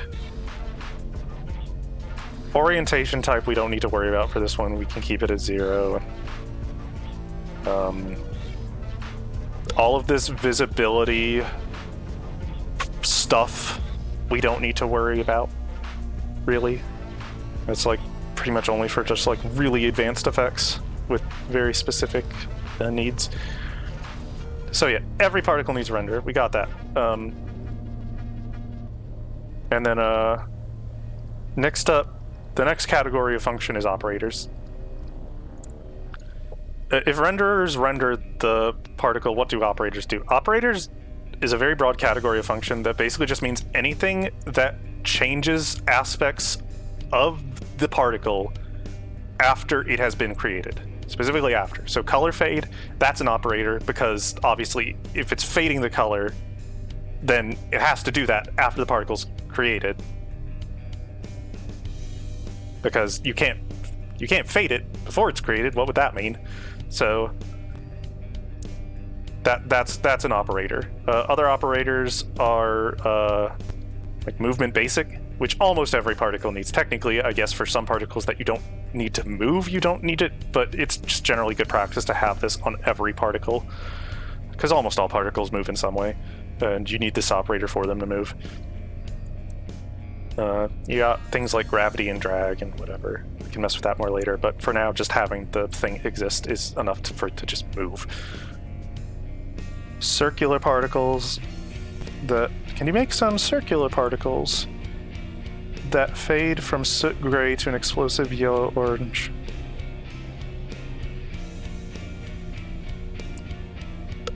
I could. I've done very similar, though I think it would probably work better in reverse, where you have them start a bright orange, and then you have them like start a bright orange, and then you set up a color fade to fade them to gray after like the initial burst of fire, so that it looks like the fire is illuminating the flames initially, but by the time the fire is mostly dissipated, then the smoke has stopped being orange and it's gone to gray. I don't know if I explained that well, but I could do something like that, yes. I want to first get through like the most basic operators. So almost every particle you want movement basic, and every particle pretty much you want a lifespan decay operator. What does this do? It just means the particle dies when it reaches the end of its life. Otherwise, a particle can technically reach its lifetime and it will never die. It will just continue to take up memory and graphics forever, more or less. So you need lifespan decay. You can also use alpha fade and decay as an alternative, which is basically the same thing as lifespan decay, but it also has built-in transparency fading attributes. I personally tend to use lifespan decay, and then I use the more specifically dedicated alpha fade in, alpha fade out random operators, which have their own advantages and limitations compared to alpha fade and decay, but that's beyond the scope of what we're doing right now. So, all right, the particle now knows that it needs to be rendered, it needs to move, and it needs to die. What about initializers? We don't technically need a color random initializer. what do we need? Well, we should probably give it a lifetime random initializer to tell it how long it should live, and let's just set this for now to 1 second. Lifetime in, lifetime max.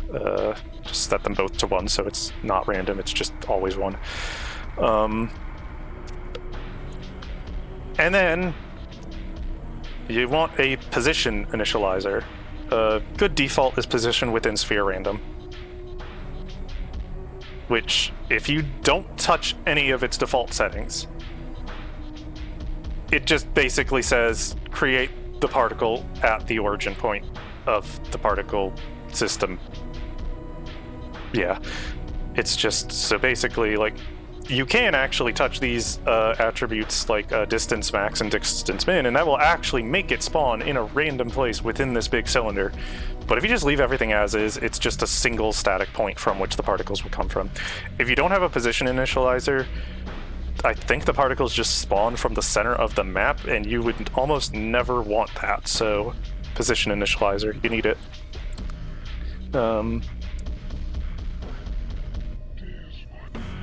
Technically, I think technically you don't really need much else for initializers. Like, obviously, the vast majority of times you could have other stuff, but in terms of just what you need for the particle system to function on a basic level, there's that. But for the sake of, like, having the particle look a little bit more dynamic, I'm going to give it some initial speed, which is also handled by the position within sphere initializer. Oh, I forgot to mention, initializers, what defines an initializer is that it purely sets up things for the particle before it is created. Initializers cannot change attributes of a particle after it's already created, hence why it's called initializer, and why operators are the things that change things after initial creation.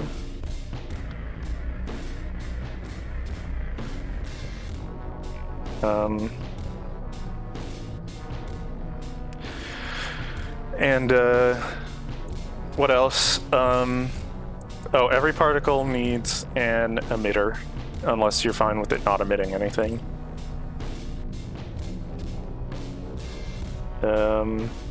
Let's just do an emit instantaneously. There's 3 kinds of emitters: instantaneous, continuous, and noise.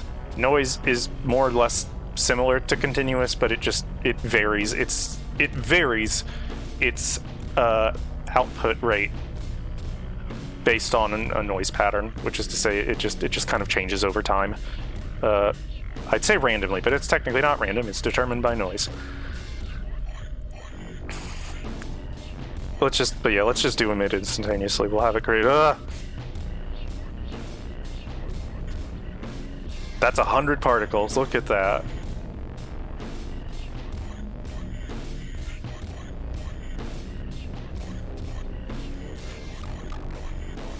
You know what?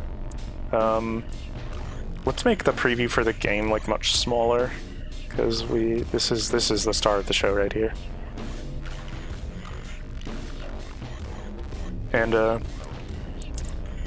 well, we do have something of an explosion here, don't we? And you know what? Actually, I think that's good enough. Let's just throw that into the game and see how that works. I'll just make a parent with the name muzzle shotgun, and I'll just the particle system we created, this one at the top here, I'm just going to set that as a child of the parent particle system muzzle shotgun. Child particles are just particles that are grouped together with their parent. It's not, you can just think of it as like the parent is a folder and the child particles are things within that folder.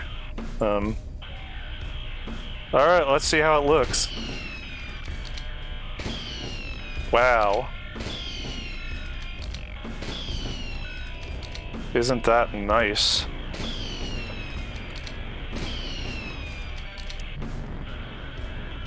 Alright, we've done everything we technically need to do, but what about the things that we should do, even if we technically don't need them for the particle system to function on a basic level? Well, good start would probably be a sequence random initializer, which essentially determines like what what sequence of animation the fire sprites should use, because right now it's using the same sequence for every single particle, as you might be able to see if you look real close. But we can set it to instead pick from a random range of sequences, and I honestly can't remember how many different sequences are in this flame texture. I don't know. Should we say 8? Is 8 a valid sequence?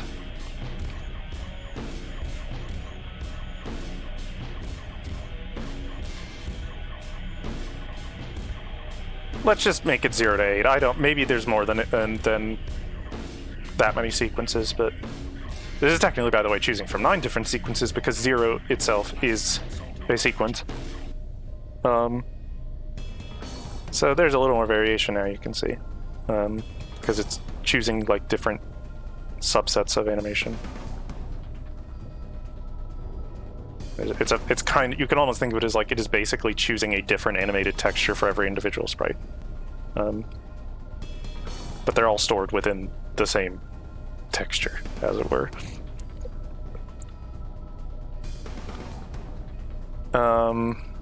So, okay, we have varied we have varied sequences. That's better. How about we also add random radius? What's a good radius size? Let's do like 4 to 8? No, 2 to 8. We probably should have like some fire particles that are like more just like tiny little bits of fire, and others that are like larger clouds. 2 to 12 maybe?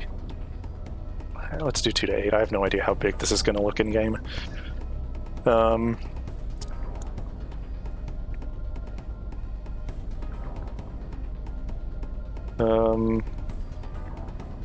Let's do a color random initializer to give it so the way color works is, as you can see, the default color is white. But you look at this particle, it's not purely white. It's got colors too. That's because like this color that's in the initializer is not like, it's not the color of the entire texture, obviously, because what would be the point then of having color textures? I think this color is basically multiplied with the texture, which is a fancy way of saying that the color is blended with the colors of the texture. So like, if you make the fire a little bit blue, it's still gonna look kind of orange because it's ultimately like putting blue with orange. But pure white hot fire looks kind of weird, especially with this game's art style. So let's try, let's give it like a bit of a reddish orange.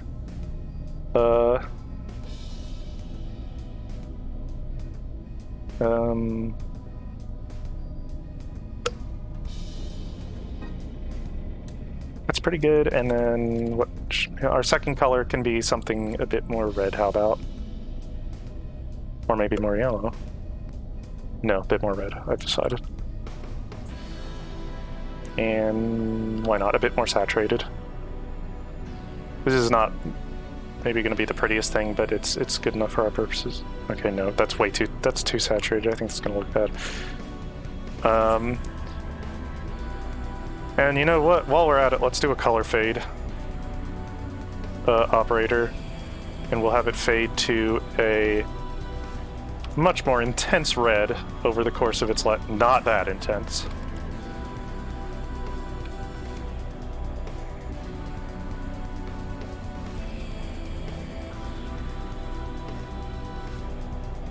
I'm going to disable ease in and out. That's a parameter of color fade.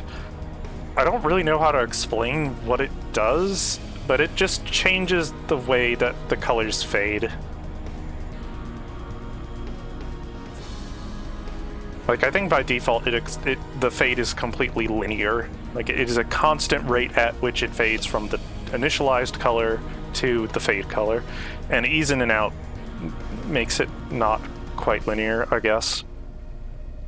I guess in a lot of cases you can't really tell the difference realistically, but like, I don't know.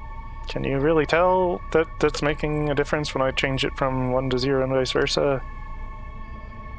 Maybe a little. It kind of looks like it's getting oranger a little bit sooner with using in and out disabled, but most of the time it's not very noticeable. I tend to turn it off though. I just tend to like the way that the fade looks when ease in and out is disabled more than when it's enabled, but it kind of depends on what you're making and your own personal tastes. Like I said, most of the time you can't tell the difference. But let's change and I'll just mess with like the starting parameters of this fire.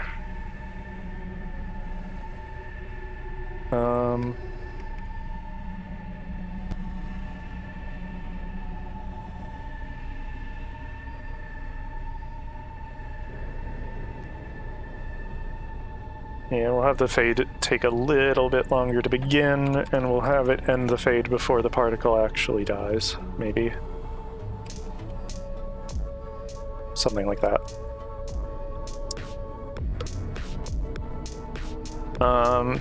And then let's do alpha fades. We'll start with alpha fade in. We'll just give it a really short alpha fade in. So if you like are watching the game in slow motion, it doesn't quite look like the particle fully materializes out of thin air. It'll sort of very, very, very, very, very quickly fade into existence. Looks slightly more natural sometimes. But more importantly is the fade out, which we're gonna have that be pretty long. I think we're gonna have that be like at least 75% of the particle's life duration.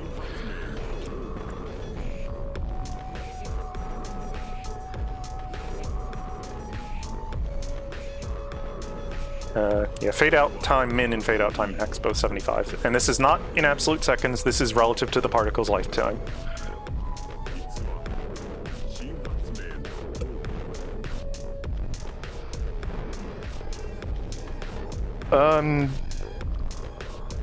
Do you think you'll be uploading the VOD of this to YouTube? I bet people who like your game, Banana, might get a lot out of it. I might honestly.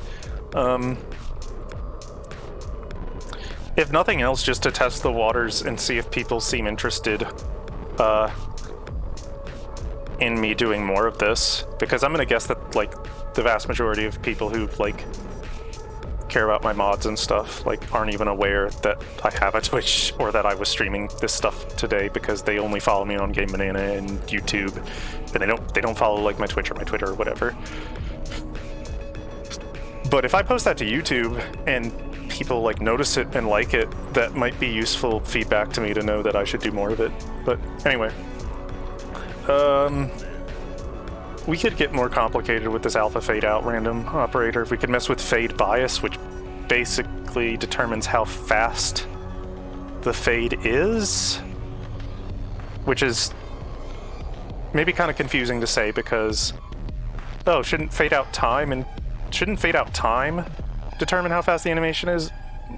Yeah, but the way fade bias works is it turns the curve of the fade from like perfectly linear to sort of exponential or logarithmic, I guess. I'm not a math whiz. But basically what that means is if I set the fade bias to 75, it's going to fade out a lot at the start and then slowly fade out the rest at the very end. It's maybe not super noticeable on like the black background's probably not the best visualizer for this. And let's I'll just set this really high so it's obvious, 0.9. But even that's not super obvious.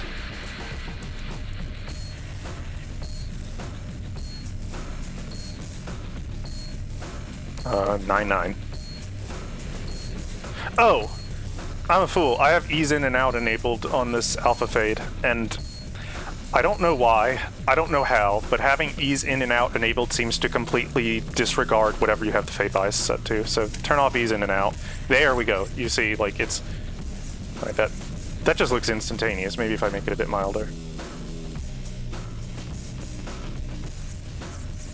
Now you can kind of tell that it's getting a little bit more transparent sooner when I have it set to 0.75 versus 0.5. It's subtle, but it's there.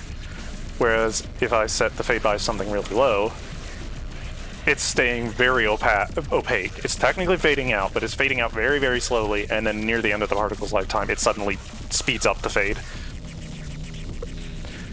It's, again, for a lot of stuff, especially if you're like beginning making particles, this is like really nitty-gritty stuff that you don't really need to worry too much about, but it's for like, if you really want to fine-tune your effects, this is really useful stuff.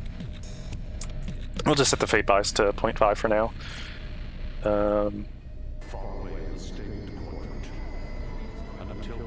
I love this song.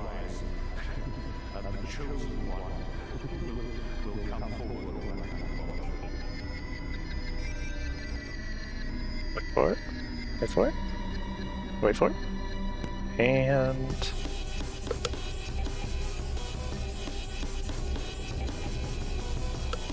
Right, where was I? We got alpha fade in and alpha fade out. We done did it. Now, these particles are also all rotated the exact same direction. They're all like just perfectly upright, not rotated at all, so to say. Let's give it a rotation random attribute, initializer, whatever. And hey, what do you know? It defaults to rotation offset min of 0 and rotation offset max of 360, which is basically just saying spawn it in any rotation you dang want. And that's looking much better. It's much more natural looking. If you want to get fancy with it, you could also do a rotation spin roll operator, which is how fast the particle rotates in real time. Like, that might be a bit extreme, for example. 250, 60 spin rate degrees, whatever. But maybe something subtle, like 15, and maybe we set the spin stop time to 1, so the spin slows down a bit as the lifespan ticks down. However, if you're really paying close attention, you might notice that the particles are all spinning the same direction. They're all spinning counterclockwise. And indeed, if you really scrutinize a lot of particle systems in TF2, that is going to be the case. If you really pay attention to like particle systems or rotates, probably the majority of them, they all spin in one direction. You can make them alternate which direction they spin, but the ways of doing so are weird and have limitations. The simplest way to do it is you have your rotation spin roll operator, and then you have an initializer called rotation yaw flip random. And now see, it flips the yaw 180 degrees, which sounds like, what does that mean? But it just means that for this purpose, it means that now some of them are spinning clockwise instead of counterclockwise. So this seems easy. Why isn't this used more? For some reason, this initializer only works... Well, I shouldn't say this initializer. Yaw rotation only works for specific material shaders. And/or only if certain attributes of the particle system are true. This material for these fire sprites is a shader called Sprite Card, which does work with yaw rotation. But unlit generic, under normal circumstances, say wouldn't work with I'm gonna try to find an unlit generic shader to demonstrate this. See, these, I guess it's hard to tell because it's so dense, but like these are all, I'm pretty sure this shader is unlit generic, and they're all rotating counterclockwise because their yaw isn't actually being changed. It's really weird and unintuitive. I don't know why it works this way. You can have unlit generic particles actually do yaw rotations, but only if you set up the particle system in a very specific way that you can't realistically use for all intents and purposes, and it's well beyond the scope of what I want to get into right now. Oh, you know what? Something that would also probably help.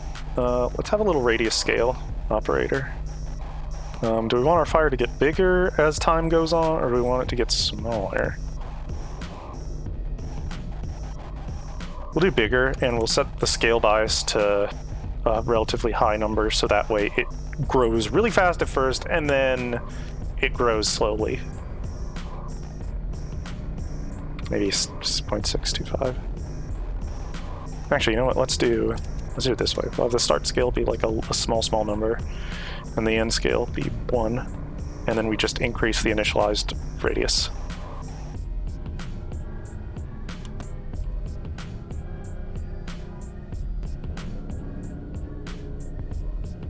Oh right, I forgot to make the rotation like more subtle again.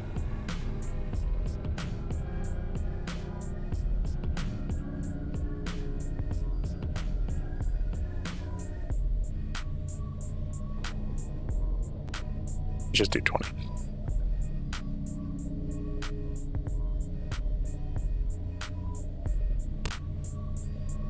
Alright, so this is already looking much more sophisticated.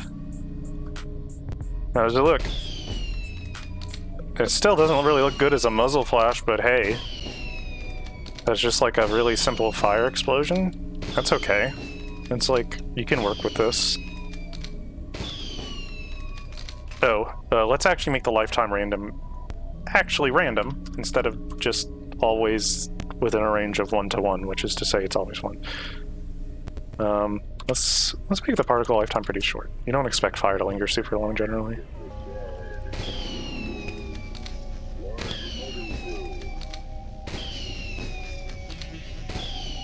We should actually speed up the animation rate for this particle too now, since the lifetime is shorter.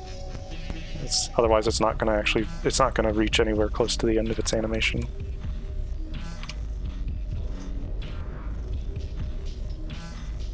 That's too fast.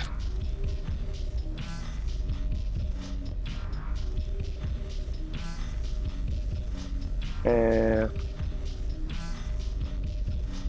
let's just do 32.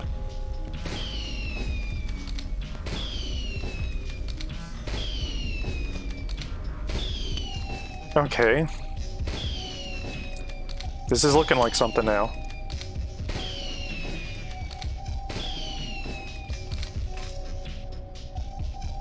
But the movement of this is maybe not the most natural looking, because right now it's just initializing a random velocity at particle creation, and it just stays at that velocity forever.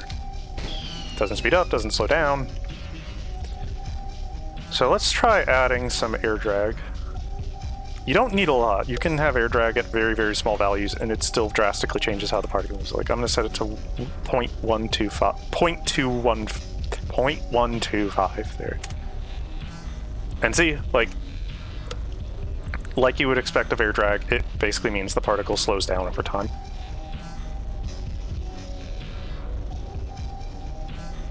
Maybe a little bit milder than that. Or no, actually, let's keep it at 125. And then to compensate, we'll have the initial velocity be considerably higher. So that way, there's like, it's going to initially expand very rapidly, and then it's going to kind of slow down. Which might look a bit more fitting of a sort of burst of fire like this.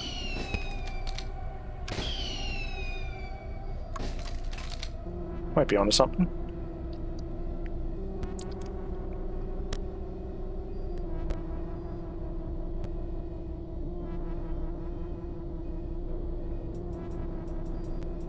Tweak the radius scale a bit more.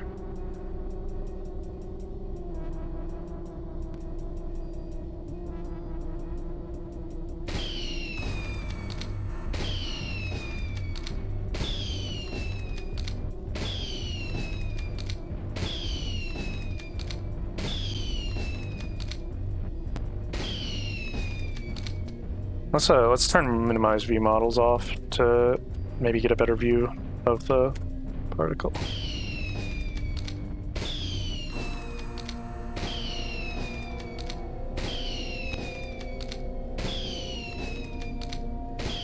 This is still very simple, but it's kind of looking like something, isn't it?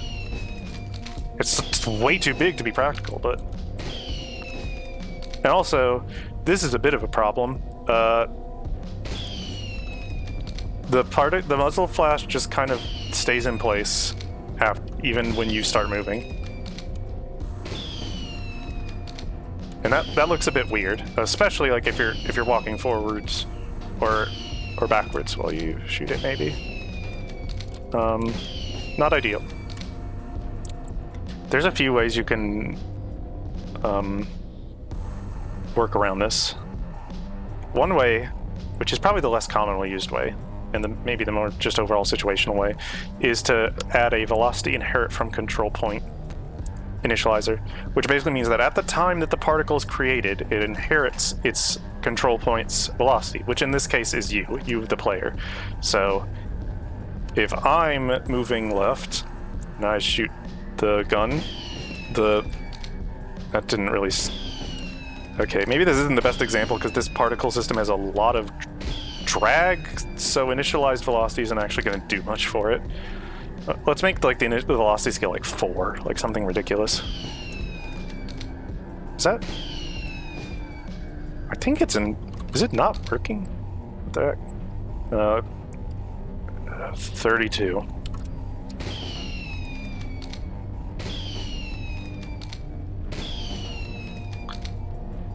That's weird. Do I have something out of order?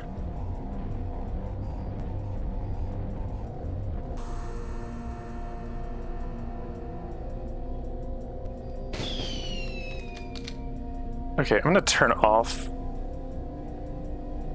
air drag just to be absolutely sure that that's not somehow messing with it. It shouldn't be. Huh.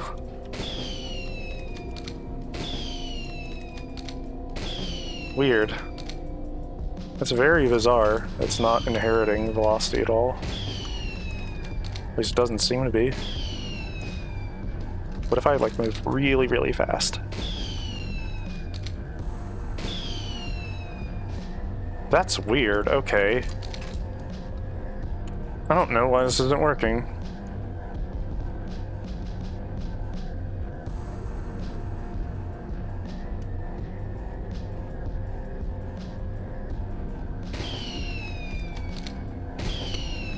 Weird. Is like the entity responsible for creating this particle just like, does it just not assign its velocity to its own control point? Is there like no velocity for this particle system to actually read from? It's weird because usually this initializer works. I use it a fair amount actually in my own particles. But well, I guess that's a good segue into the other way to handle this, which is a little operator called movement lock to control point, which you can probably guess what it does based on the name, and this better work or else I don't know what's going on. There we go, see? That looks kind of weird in its own way because the fire is very perfectly following the barrel of my flare gun. But there are parameters you can edit for this that essentially amount to how quickly should the particles release from the control point. And they can also... the release can be a fade, which means that you can have the particles in a state where they're sort of following the control point, but not like perfectly. Like here. I'll set a start fade out min to 0 and end fade out. I'll set the start fade outs to 0 and the end fade outs to max, so they'll... to 1, sorry, not to max. And that way, as time passes, they release themselves. As you can kind of tell, they are following the flare gun barrel, but they do sort of detach themselves. That's already looking a lot better, isn't it? This can sometimes fall apart if you're going really, really fast. It kind of breaks the illusion and can behave in some strange ways, but most part, this is fine.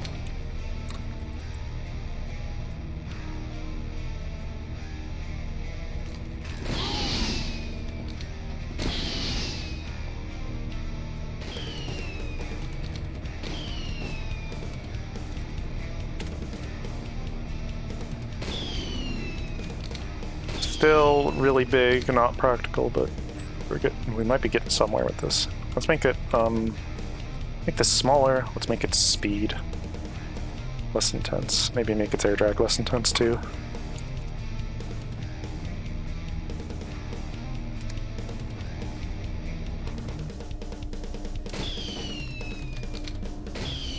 That's still pretty big, but it's better. It's more practical. We can probably have the radius be smaller still.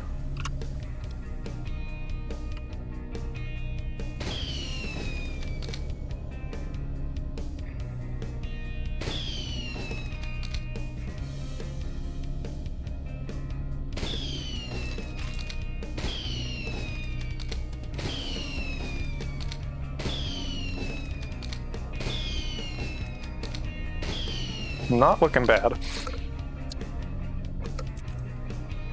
But, hey, you wouldn't expect a muzzle flash to go, like, equally fast in all directions. You would expect it to primarily move in the direction that the projectile was fired. So we're going to add some local speed as well that's specific to the orientation of the control point. So we're going to do... let's do like a minimum initial x-axis speed of 16 and a max of 32, and I believe this is added onto the initial randomized speed.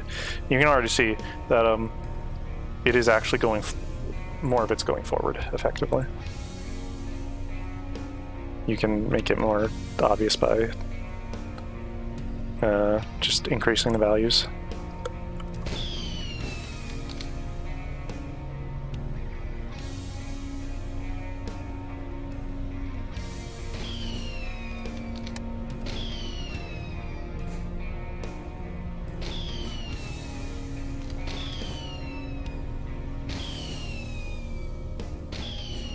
Pretty good. You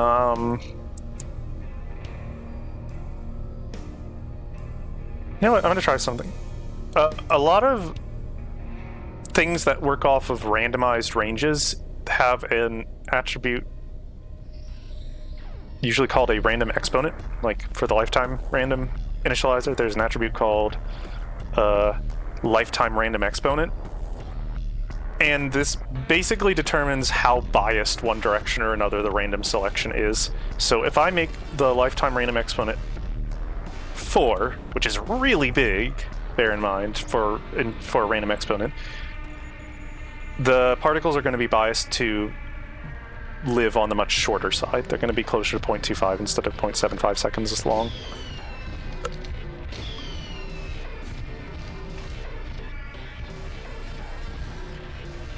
But something a little more reasonable like 2.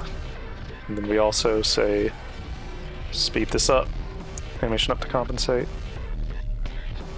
Maybe bring the lifetime slightly closer together.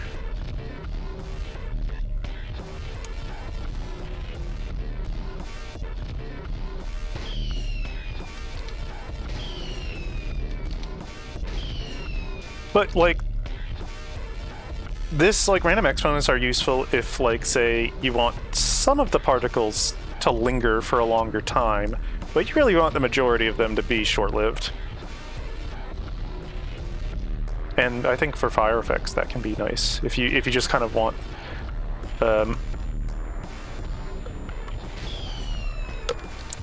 it makes it look a little bit more a little less uniform rather. Like, and that was without the bias, the exponent, and this is with the exponent.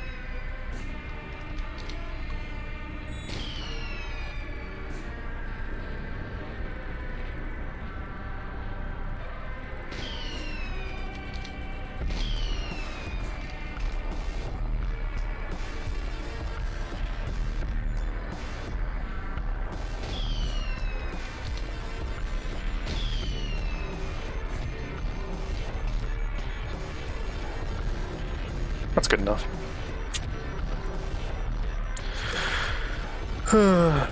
Maybe we should do the same for radius, have it be biased towards smaller radii. So like some fire particles will be pretty big, but most of them will trend towards the smaller side.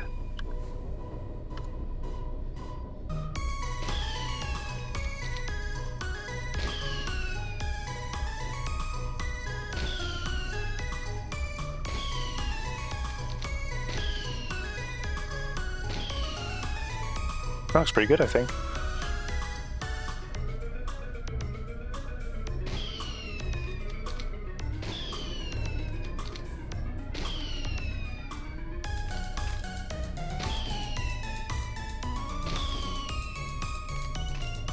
Oh.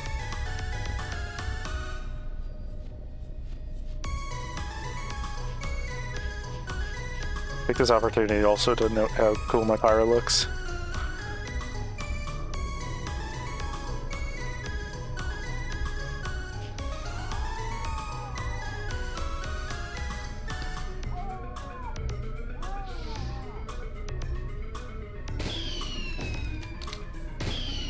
Hey, isn't that actually looking kind of nice in first person now, huh?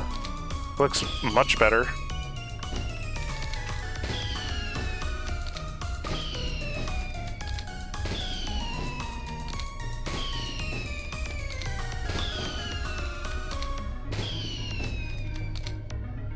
Don't mind me. I'm gonna do some like tiny modifications that I'm not even gonna explain because they're just so minute. Let's make the movement lock fade out take a little bit longer before it kicks in. So it only starts fading out after a little bit of time has passed.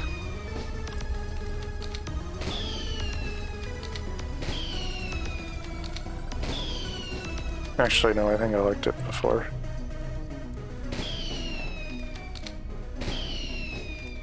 Give it a really short period of not fading out, I guess. It's a fine compromise, I guess.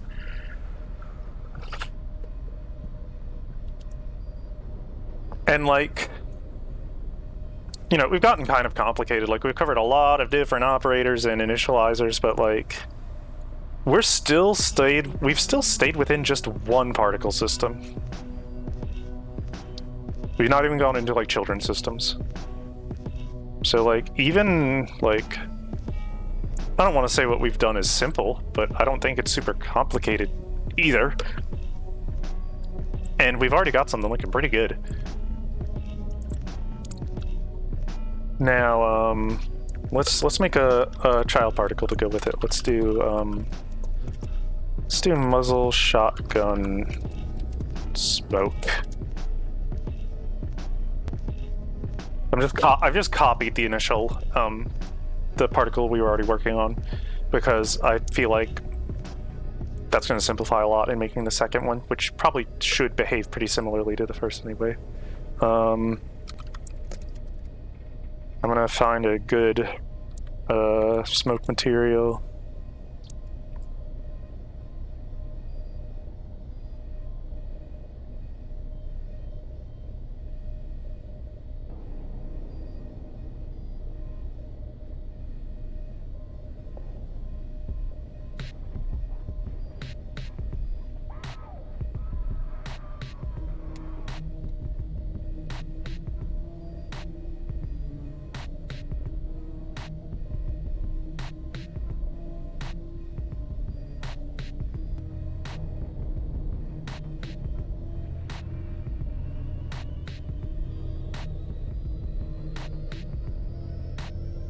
Yeah, this is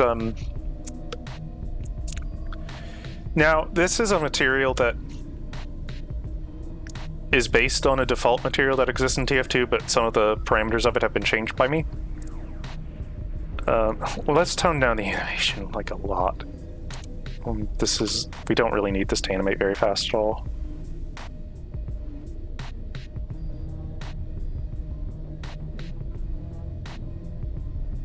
Better. Like, this is just a basic smoke texture that exists in a TF2's vanilla files. But there's a few special properties I added or changed to the VMT, which is the VMT, if you don't know, is basically just a text file that tells the game how to render a texture. It's kind of an oversimplification, but that's basically it. It's just a text file of instructions. And one of the changes that I did is I gave this material a pretty high overbright factor, which, long explanation short, it basically just makes the texture brighter. But it makes it brighter in a way that is... It's just especially like convincing when you want to use it for things that are... If you want to have your effect either look like something that is glowing or something that you want to appear very brightly lit. And that's perfect for smoke that is right next to fire. It sort of has a... Overbright factor has kind of a nice ability to kind of give a fake HDR-like effect, high dynamic range. I can't really explain it in words if you don't know what that means, but you'll have to just take my word for it that it looks nice. So for this, where's like a good place to start? Let's tone down the rotation random a bit, because we kind of don't want the smoke to rotate too much, because part of like the smoke sprite is set up such that like it appears lit from the top down. So if the individual sprites are all rotated random directions, then it's going to look weird, because it's going to look like each individual particle of smoke is lit from a different direction. That looks kind of off. So in our case, we probably want to have them only spin and have random rotation offsets, just a narrow range. Let's like make it deviate like by 5 degrees or so in either direction. Maybe that's even too much. You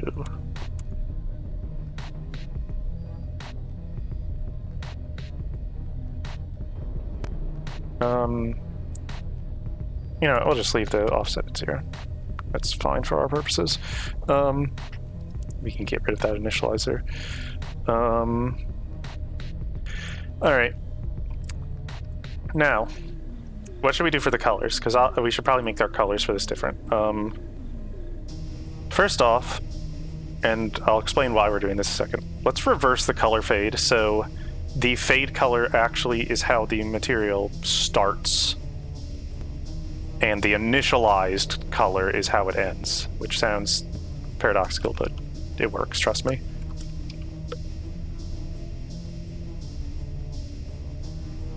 Now it's starting this redder color, and it's then going into this more kind of yellowy color. But it's a very pale and yellow-looking yellow because of the overbright factor. The overbright factor is like really blowing out that yellow and making it very, very, very bright and white-looking. So you compensate by like making the colors themselves darker and more saturated to your taste, I guess. Maybe alter the hue a bit too. You just sort of got to play around with it yourself until it looks good. But let's have the smoke start at kind of a nice sort of orange color. Nice and bright, very saturated. Maybe this is too saturated, but we can tweak it more later. How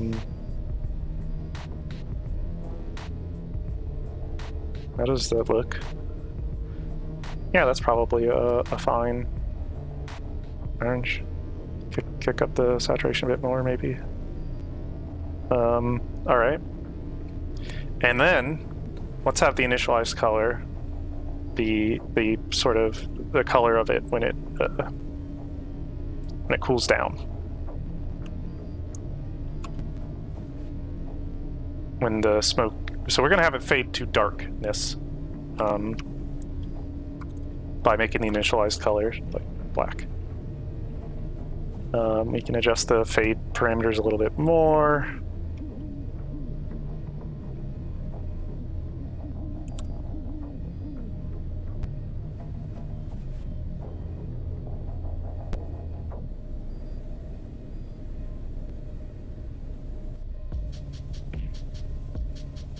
It's looking like something. And now you might wonder, what's the point of doing the fade backwards? What's the point of having the color fade be the initial color and having the initialized color be the final color? I don't think the way I've worded that makes much sense. What's the point of having a backwards fade? Well, there's two reasons you might want a backwards fade. That's because initialized color can be of a random range. So if you want the final color to be, say, between blue and black, well, you can't do that with color fade because color fade is a single color. But if you have it start as the single fade color and then fade into the randomized range, you can do that. That's one reason. The other reason is tint, light tinting. Color fade colors are never light tinted. Never, never, never, never, never, never. But the color range determined by color random can be tinted, which basically means that the particle system samples the point from which it spawns for ambient light and then tints the particle accordingly.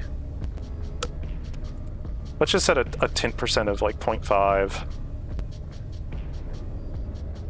which just determines how strong the tinting effect is. And let's clamp the max tint at a relatively dark value so our smoke doesn't look like oddly bleach white in bright lights. We'll clamp it at maybe 20.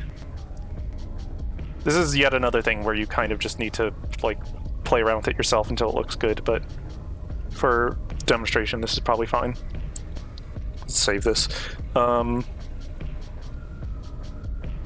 Alright, so now we got pretty good looking colors, and it'll actually respond decently to light shadow, but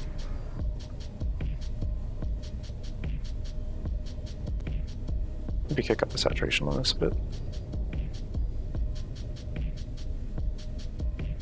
It's not really noticeable, it doesn't matter. It's fine the way it is.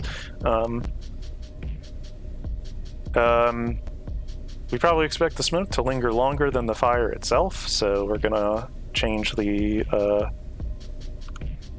life duration to be a bit longer.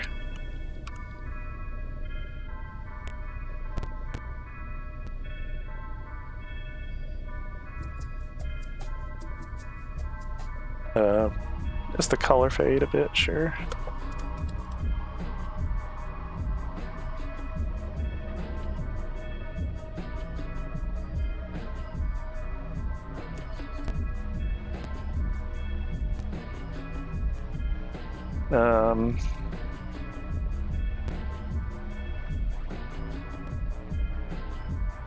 Probably want the distribution of the random radii to be a bit more uniform.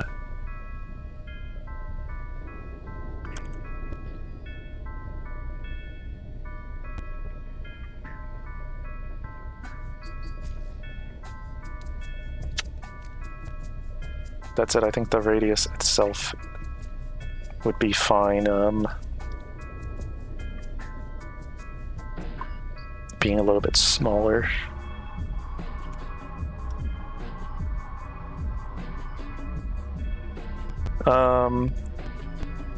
Maybe expect smoke to be like a little bit more floaty and to move a bit less violently than that, maybe? So, like it kind of starts and stops very abruptly because of the high drag value, so we'll maybe just reduce the drag a bit, reduce the velocity a bit, something like that. I don't know, I might go back on this. This isn't a hard rule, I'm just kind of experimenting.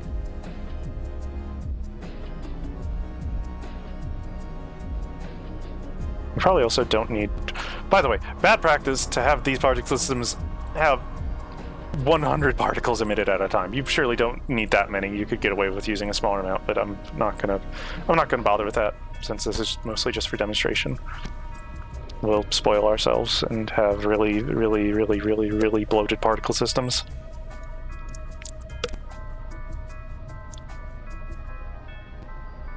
That's it. Maybe we'll tone down this a bit.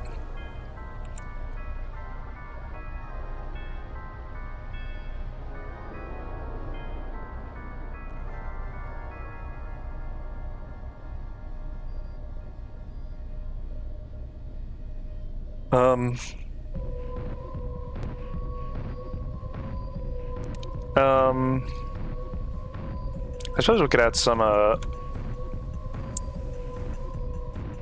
gravity to our smoke, and we may as well do it for a fire too. We'll give it a positive gravity, which means it'll float upward, not sink downward.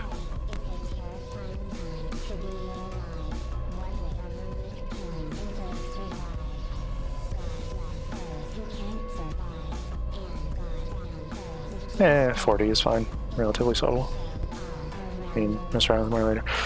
Also, really opaque smoke like this looks kind of weird. When it's the fire, it looks fine, mostly opaque. Though we should actually touch the alpha of both of these. I'm gonna give both of these like randomized alpha with the alpha random initializer. So I'm gonna have this one range from a pretty like relatively high alpha range because I guess we want the fire to be like pretty opaque.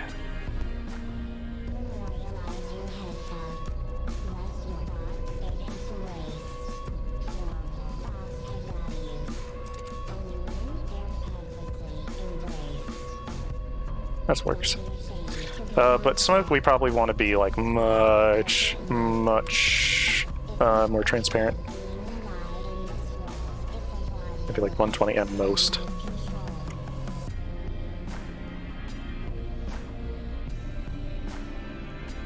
Alright.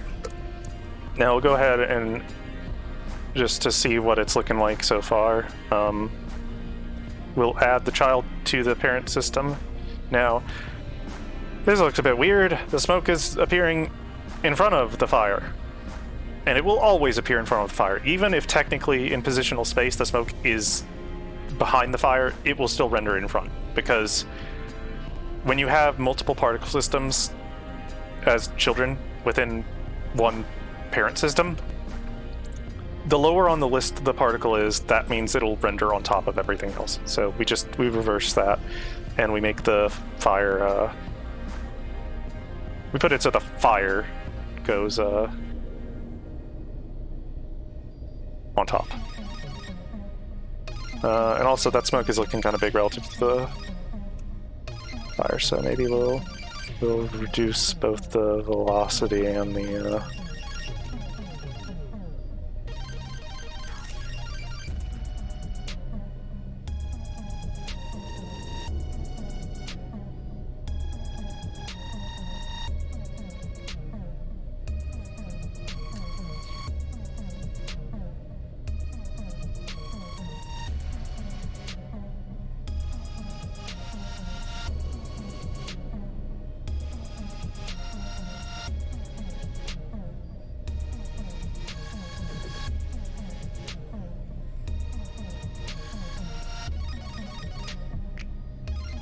very good values for this. Yeah, that's maybe a bit high.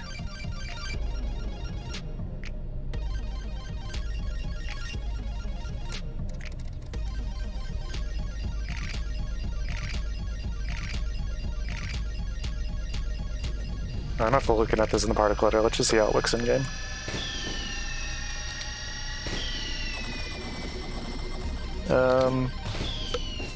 Smoke is actually still looking pretty bright, presumably because of the tint. The tint. So let's just make the actual like initial color even darker, and we'll make the tint clamp max darker as well. We'll also set the alpha up a bit higher, I think.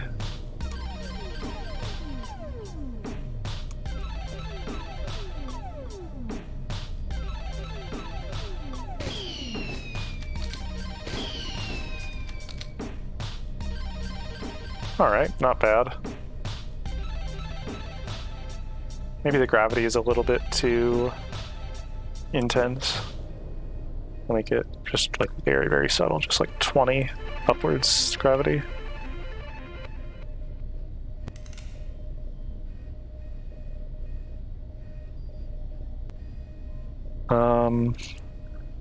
Maybe make this bigger again. Going back and forth on whether it should be bigger or smaller. You know what? We'll also make the smoke unlock relatively quickly compared to the fire. Make its movement unlock from the control point faster, because the smoke. These movement lock fade outs are proportional to the particle's lifetime, and because the smoke has a longer lifetime than the fire, if we want them to sync up more or less, we should make the fade out faster on the smoke.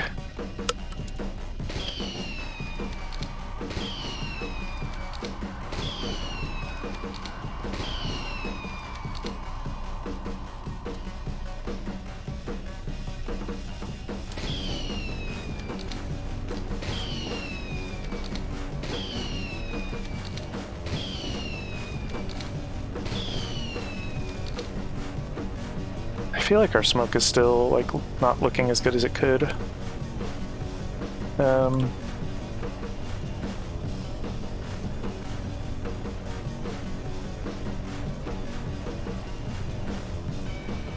know, it's great. Let's make its drag like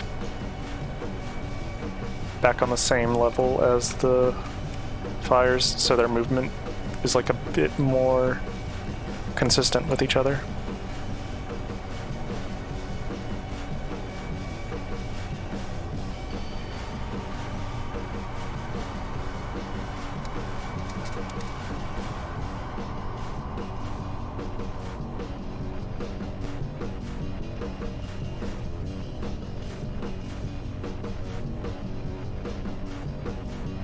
Smoke should be a bit faster, I'm not sure.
Let's adjust the color fade a bit more.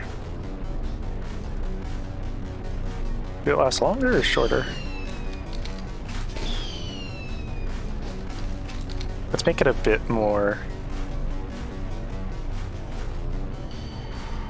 Make it very slightly less darker, and a bit more saturated.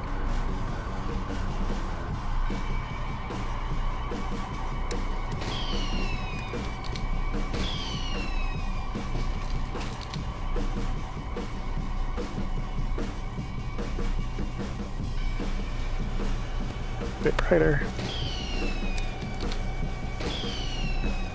I feel like this is looking decent.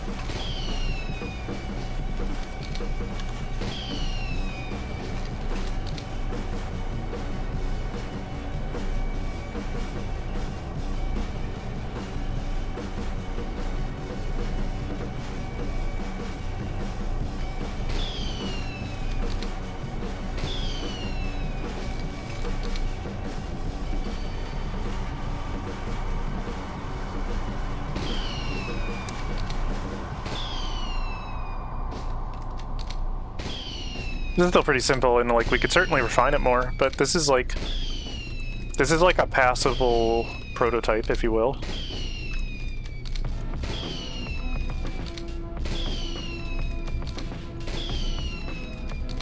And remember, this is technically the shotgun muzzle flash, so I need to switch to a loadout where I actually have a shotgun.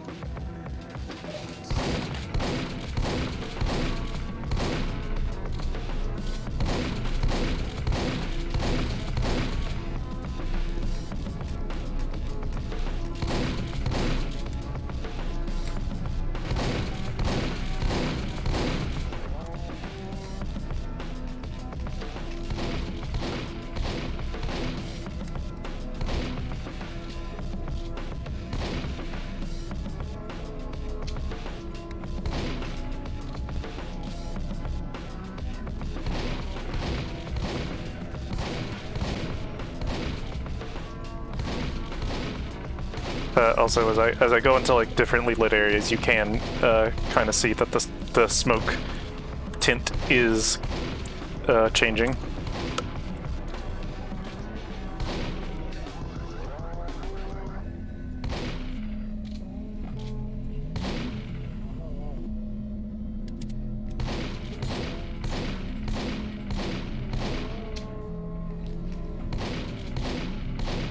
But yeah, we have a decent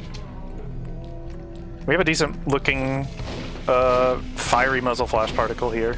Again, you could refine it further. You could just like work on what you already have and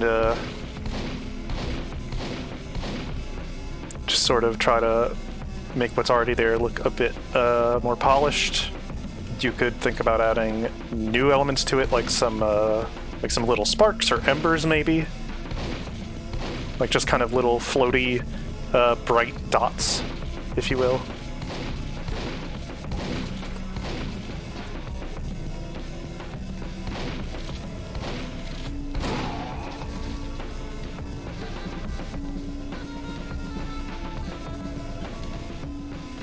What? Does the what? No, I think the scattergun has its own. I mean, that was the shortstop, so.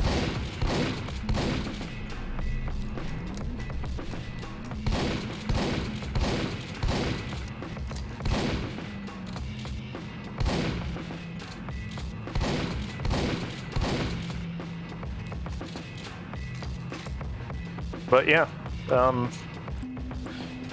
that's me. That was me, I guess, walking through how to make a particle system from scratch. Not the most sophisticated one, but certainly not the simplest either. I tried to separate the like absolute bare essentials from the sort of fancier schmancier stuff that you don't need to worry about as much if you're just starting out. But I think it's also worth mentioning that, like, for this demonstration, I obviously made a particle from scratch, but you don't always need to do that. Frankly, a lot of the time, it's the smarter, easier idea to copy parts or the entire thing from an existing particle effect that's similar to one you're trying to make.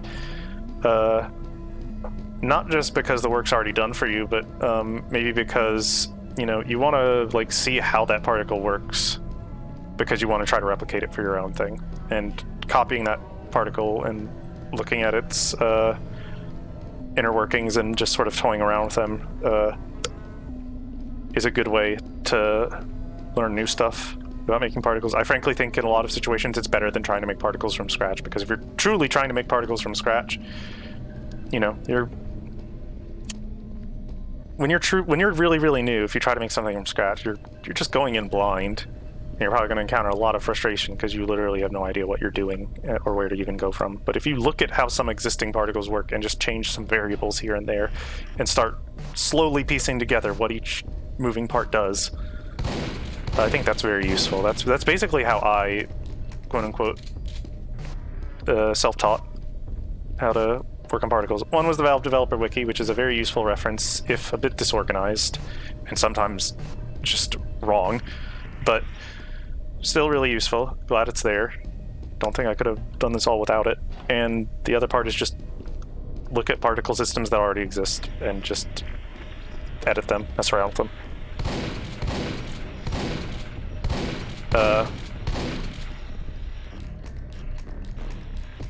Yeah, we actually have like a decent looking little fiery muzzle flash.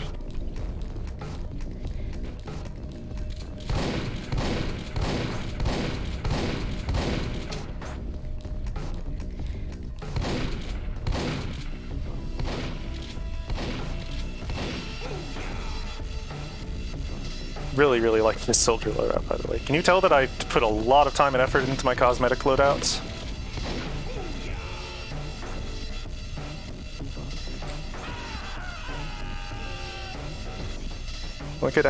Look at how much like synergy and aesthetic Unity whatever is going on here. He's got a jacket with shotgun shells. He's got a hat with shotgun shells.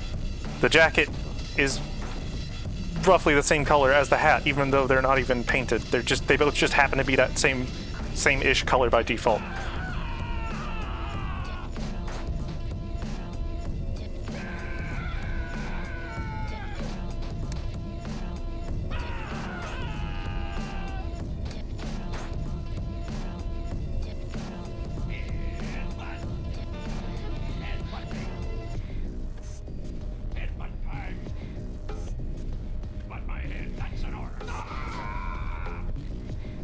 He was not obliged.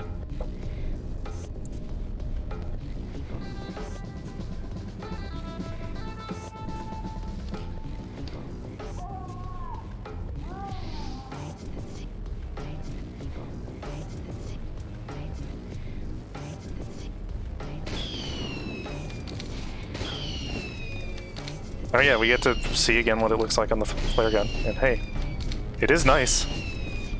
I feel like considering like this was, you know, I made this relatively hastily, and having to like make it while also explaining it, which kind of makes it all a bit harder. I feel like I like how this turned out. I want to say it turned out looking better than I expected it to. Not saying that isn't room for improvement. I could certainly, like, if I really, really wanted to, I could spend another few hours just like perfectionist-aiding this, being a perfectionist about this. But this is like more than good enough as a starting point, and honestly, even if this were the finished product, it'd be pretty good. And again, this is really just like two different particle systems: the fire and the smoke. You could get way more complicated than that.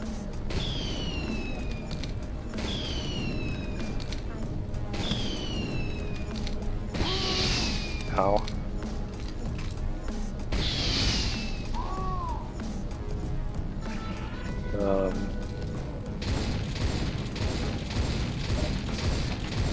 Yeah, look at this.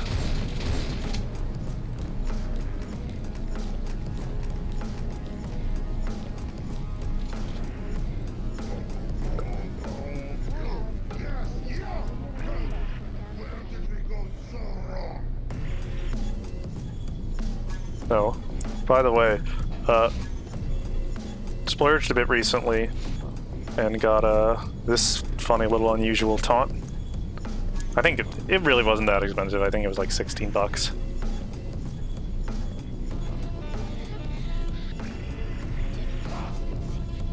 He's imprisoned forever.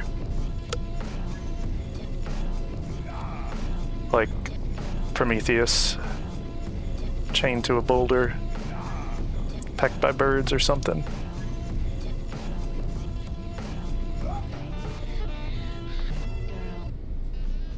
Yeah, that is a bit of the problem, isn't it, Free Micro, if you don't play TF2 anymore?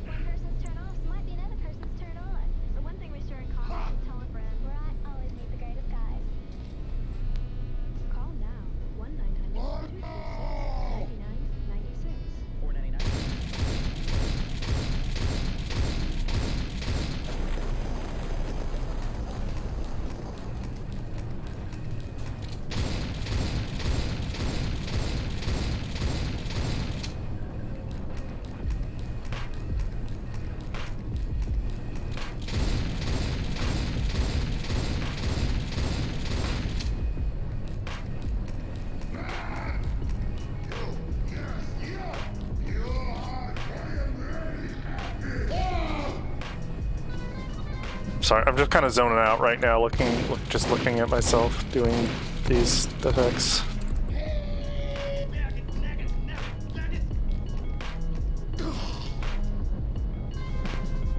Whoa, the HUD's gone again.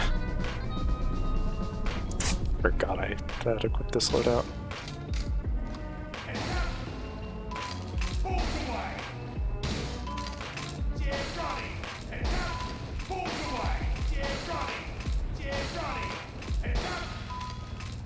Okay, unironically though, this joke Girardi I made does actually give me an idea for a modified Girardi explosion. Where, like, obviously I think you'd have like the normal, like, sort of upright cloud of sprites. But you could also like do what we have here with like the sort of weird puddle that also looks like it's spreading out across the floor. You could have both, and it, I think, look nice.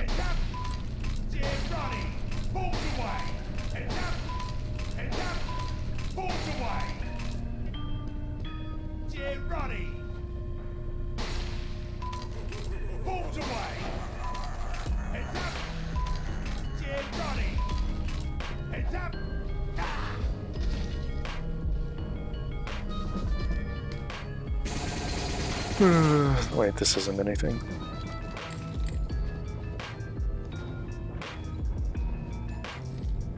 Oh. Yeah, it might be worth giving another shot. My main advice if you want to get back into TF2 is just don't play on Valve servers. First off, you can't even use mods like these on Valve servers. That's been the case since like 2015, maybe 2014 even, I can't remember. But also Valve servers tend to have much more problems in the ways of bots and just generally unpleasant company these days, so I don't know. I'd recommend just like a decent, like, vanilla adjacent community server. Like Uncletopia, that's pretty good. They just run like mostly stock maps, I think. I don't know if they run custom maps too. They might. I've also, for a long time, been a fan of creators.tf, but I feel like creators.tf servers are just like almost never populated anymore. It's really sad. I always had some gripes with them, but I feel like they really cleaned up like their moderation team about a year or so ago, and things got a lot better in them actually moderating their servers.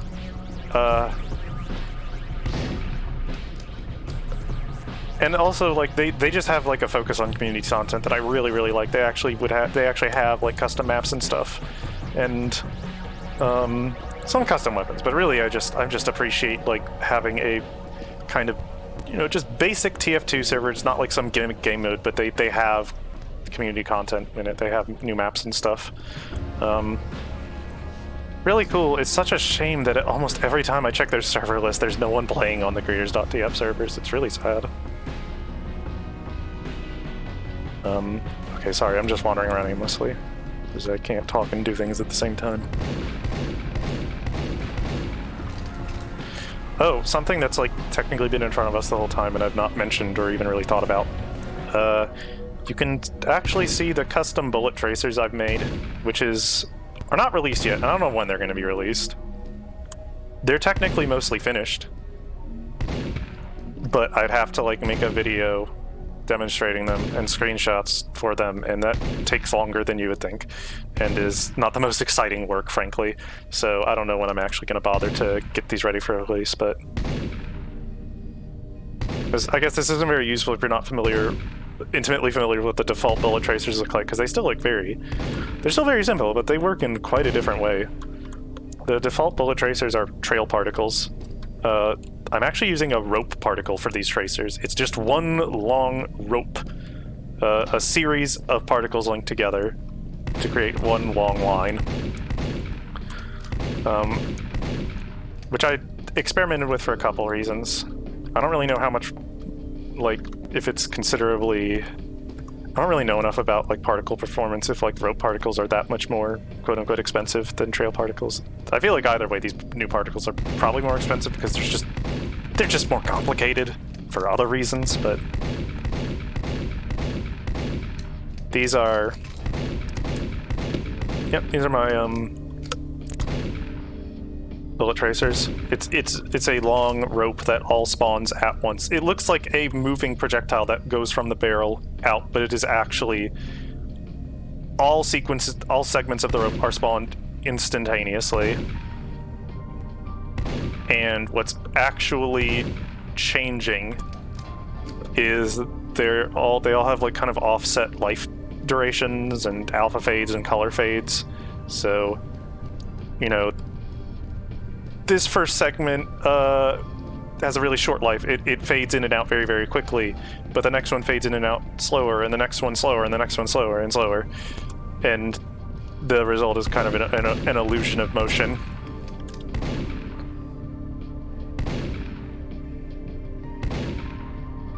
It's kind of annoying how I can only show off the tracer once every 2 shots, because that's how TF2's weapons work. For some reason, almost all weapons in this game have a tracer frequency of 2, which means they only spawn for every other bullet that's fired. Sniper rifles just don't have any tracers, by the way. Miniguns have a bullet frequency of 4, I believe, which means 1 in 4 bullets. Bear in mind that every quote-unquote shot of the minigun fires 4 bullets. So it basically means every shot you only get 1 tracer. Unfortunately, I think... Trust me when I say I would want nothing more but to, like, uncap the tracer frequencies for all the guns and make it so it actually spawns a bullet tracer for every individual bullet, because we're not in 2007 anymore. But I think that's all hard-coded. Like, you can't edit the particles themselves to make them spawn more frequently. That's not how it works. The game dictates when a tracer is created, and I don't think there's any way to change that without actually changing the game code itself. Which is a shame. I really wish there was like a convar for it, honestly, to just like force a certain tracer frequency.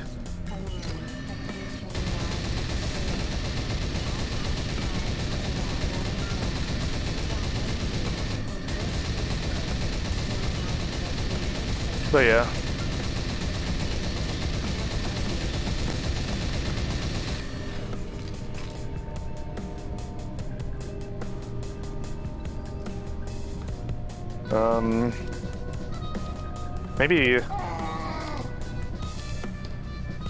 Maybe more interesting, I'll show off the tracer for the Machina slash Hitman's Heatmaker. Where's my loadout with the Hitman's Heatmaker? There it is. Okay.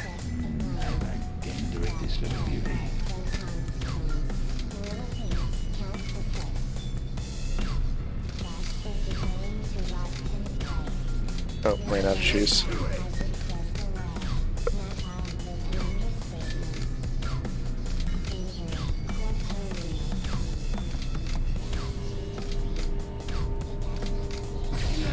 Yeah, I'm happy with this turnout. By the way, this trail particle for the Machina,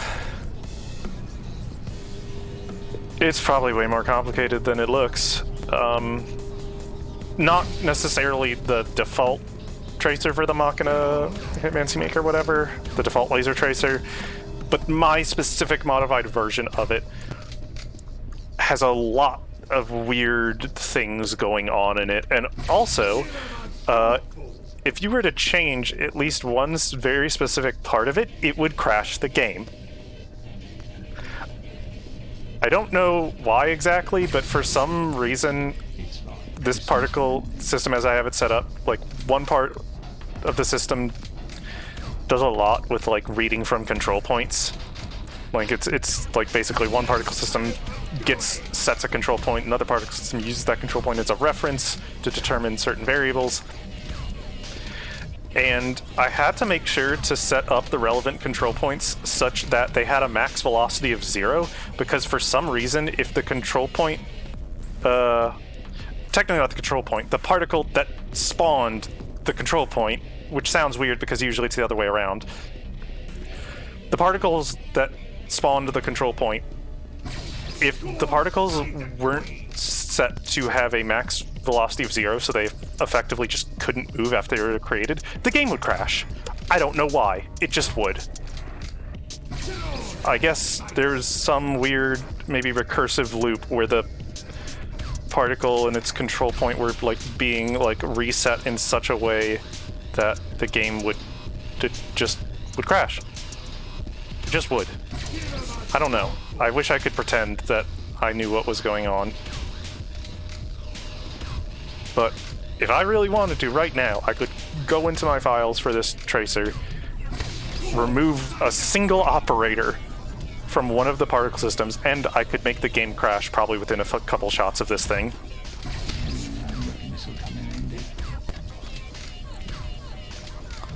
But yeah, this tracer has actually got a lot going on, despite it looking pretty simple. I'm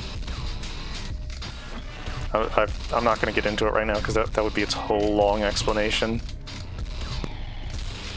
But just know that it has a lot to do with like setting and reading control points between different particles. Basically, different particles giving each other information for how they should act.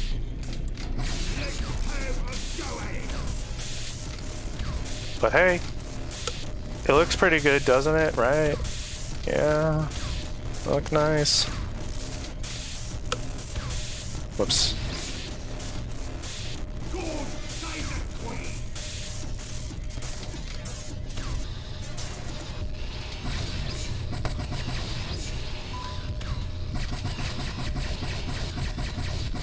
That's what happens if you reset the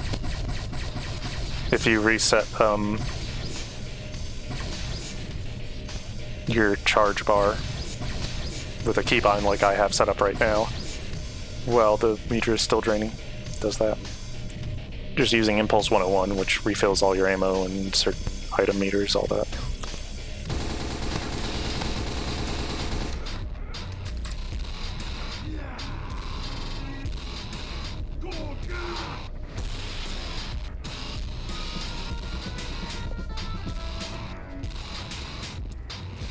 Oh.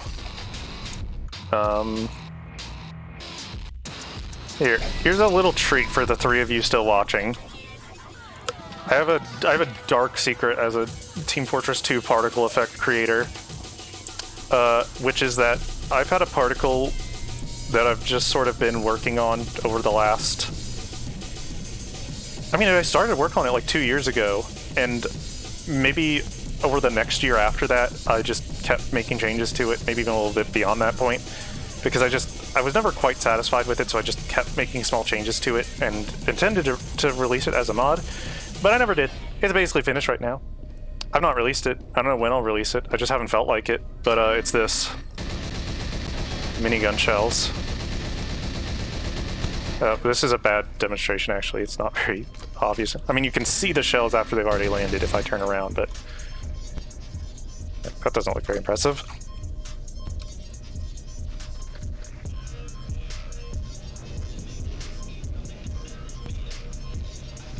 Ideal dist right. I don't think I've ever publicly posted anything to do with this effect that I've made, despite it being basically finished for close to a year. Like, by all means, it's ready to ship. At most, I would make some tiny, tiny adjustments. I just keep forgetting to actually release it.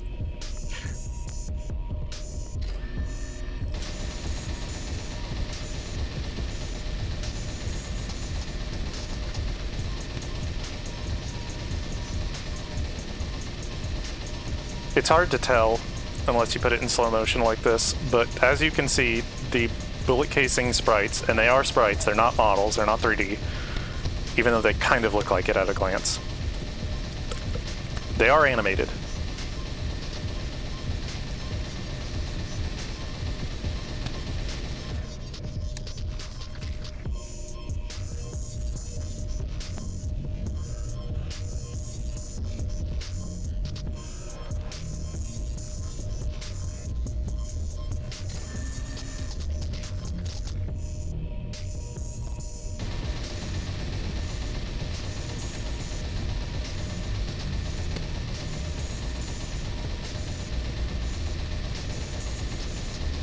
The texture for the bullet casings is actually one that I modified. I pretty heavily modified it from a Game Banana mod from like 10 years ago. It was called something like animated minigun shells. It's that texture from that mod, but pretty heavily edited. They look a bit more metallic and shiny now. Probably did some other stuff to adjust the color and whatever. But the thing with that original mod was it didn't change the particles, really. It just changed the texture used by the minigun shell particles. It just changed the texture used by the default particle. And there's a meaningful difference. And that mod had some... It was cool, definitely, but it had some issues, like the fact that the shells would animate endlessly, so they would hit the ground like these are, but they would keep rotating endlessly. And they were animated in a different way than you're usually supposed to animate particles. So every single instance of that texture, every single minigun casing was perfectly synced up. They would always be the exact same rotation at the same time.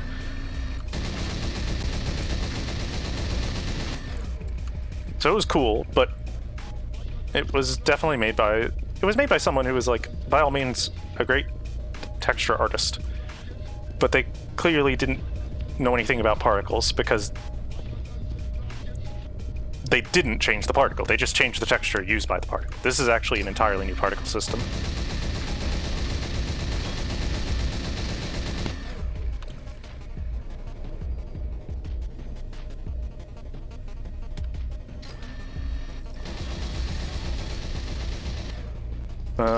I don't know if it's very obvious, but these minigun shells are also affected by local lighting.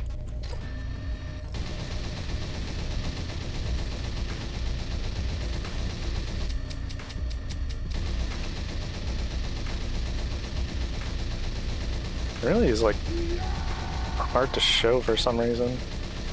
Did I somehow accidentally break this particle? No, I think it's working. It's just relatively subtle.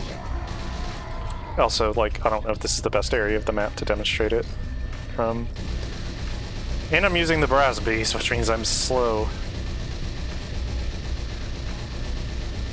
I can't actually, like, get to different points of the map that have different lighting very quickly.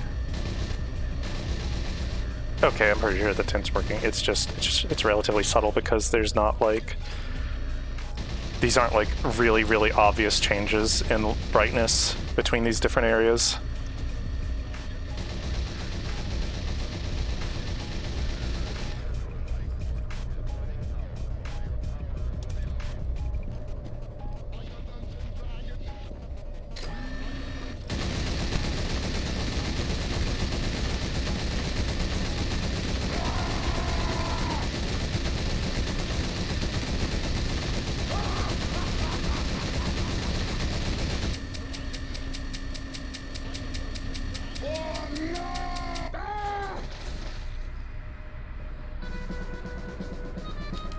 Alright. So, I suppose the stream turned out really, like... I didn't really make much in the way for, like, my actual mods that I'm working on and planning to release. I just kind of showed what I've already been working on, and then made something new for demonstration, but that's fine, I think. I think that worked out just as well.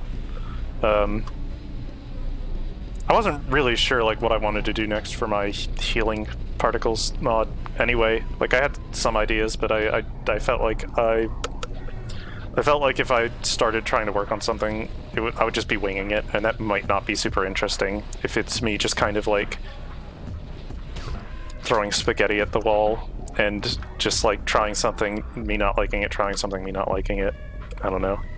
I feel like that might not be the most interesting. I think it would be better if I had a clear idea going into it of what I wanted to try to make.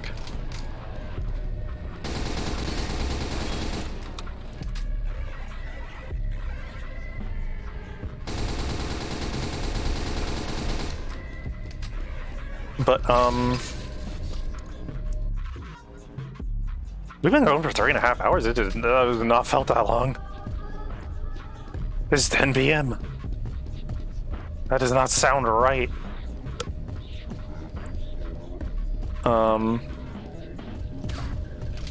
Well, I think at this point, like, my mind has lost its ability to, like, focus on actually making things.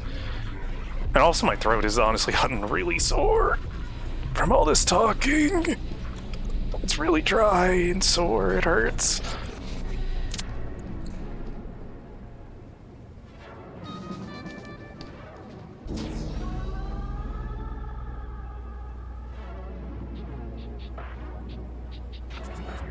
I guess one more thing. I'll show one more thing. Because I don't think I showed it.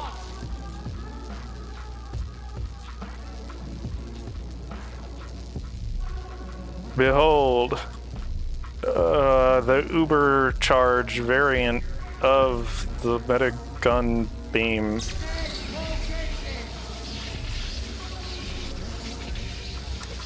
See, it's kind of different. It's not like hugely different, but I think you can tell the difference. It's thicker. It's got more going on.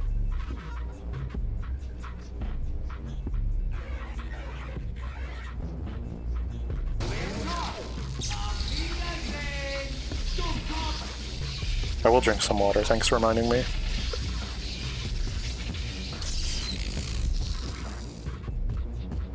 Ooh.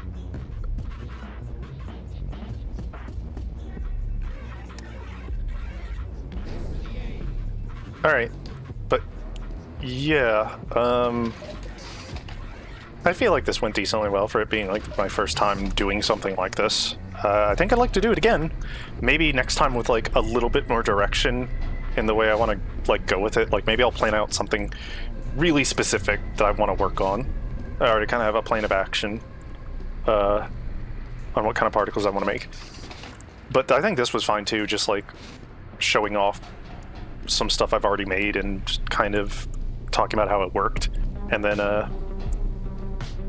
just making something new from scratch to demonstrate just kind of some of the basics of particle making.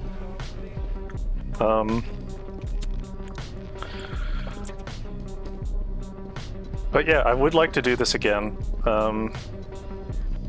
I from what I've heard from folks, there seem to be a lot of people who are interested in getting into making particles for TF2, but they don't really know how, and I can't blame them because like there are resources out there for learning it, but it's maybe not in the most obvious place, and the information is not the like most cleanly laid out and intuitive to follow. Like, yeah, the Valve Dev Wiki exists, and you should go there and you should look at it, but it's also kind of just a mess.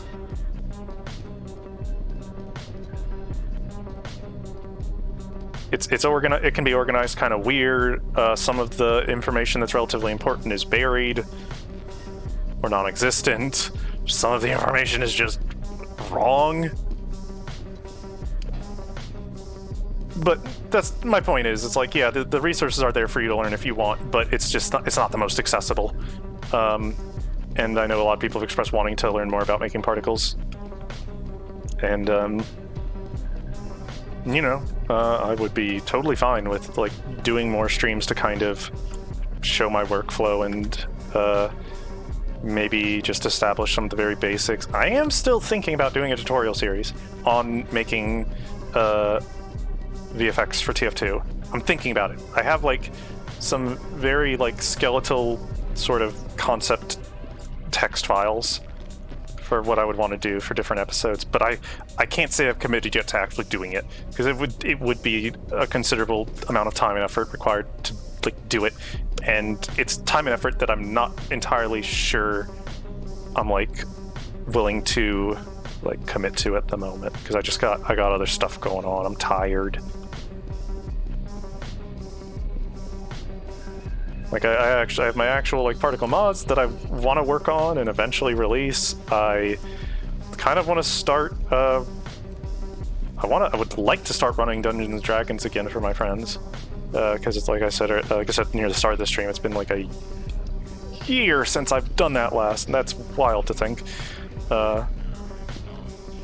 There's like a lot of things I want to do right now, and it's I have to like pick which one gets put off forever. No, probably just for a while. But yeah,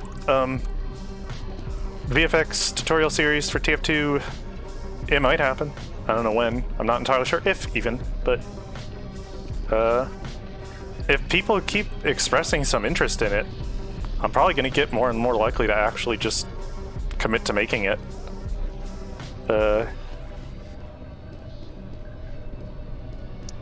But for now, maybe I'll just do streams like this every now and then, which is a bit, you know, it's considerably easier to do than like making full videos, full video tutorials. Just showing myself working on particles and kind of stream of consciousness talking about it. But I think with that, I'm gonna tab out of TF2 real quick. If it'll let me, it's holding me hostage and making me tab back in again. Okay, there we go.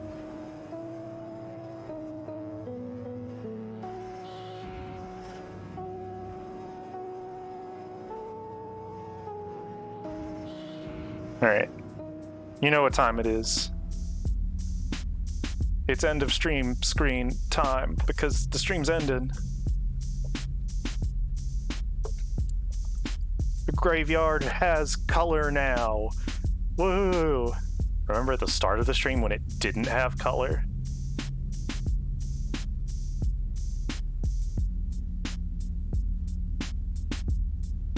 I don't. What?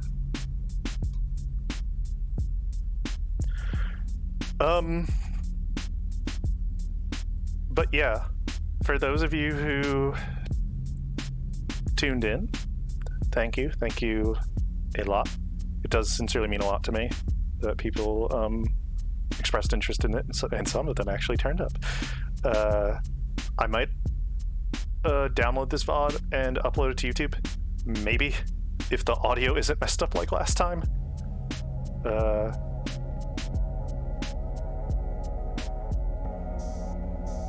I'm definitely going to consider it, as long as the VOD is just not completely broken like it did for the last stream I did.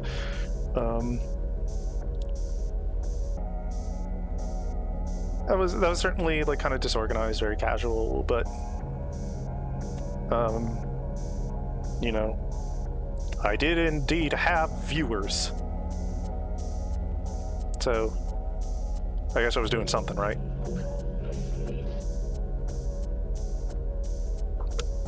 Also, you cheapskates, you need to like donate me 50 cents and see. Actually, I think if you donated me 50 cents, literally no alert would come up on the stream. But if you donate me $1, at least $1, an alert will appear. And I worked on it. And it has an animated GIF.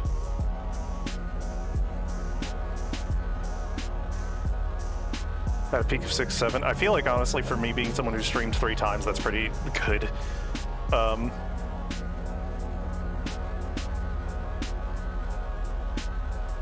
But one of these days, one of you guys has got to fork over some cash so you can look at the skeleton GIFs that I set up for my stream alerts. I'd say subscribe and give me bits too, but you literally can't. I'm not an affiliate. So I made the alerts for that, not realizing that you need to be an affiliate to do those things. So now they're just there in my OBS, doomed to remain there, isolated and unseen indefinitely. You'd sub if you could. Here's the thing though, subbing would be more expensive than donating. Subbing is like, what, $5? I think. You can donate like as little as $1 and it'll make an alert. I think you have to put $3 if you want to do text-to-speech though. I can't remember exactly. It's in my about on my Twitch. Just scroll down, it should be there. I'd get emails. You would get emotes, but I don't have emotes right now. Though, if it reached the point where I could get emotes, then I guess I would. But we're not there yet.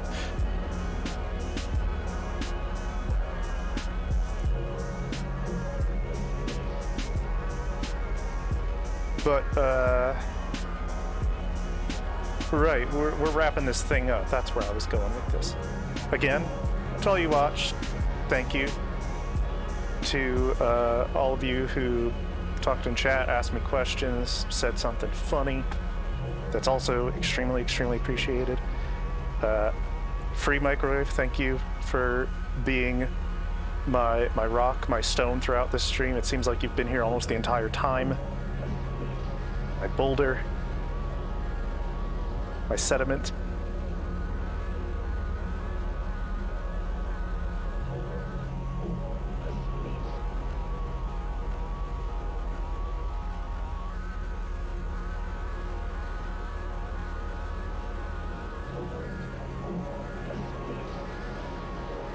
Sorry, I zoned out again. I've legit, like, just, my brain went somewhere else and forgot where I was for a moment. You're made of rocks. I think we should all strive to be made of rocks. Flesh to stone. Something like that. Alright. Actually wrapping things up for real now. Thank you, everyone who watched. I am Skeleton Hotel. And you have been a viewer. Goodbye.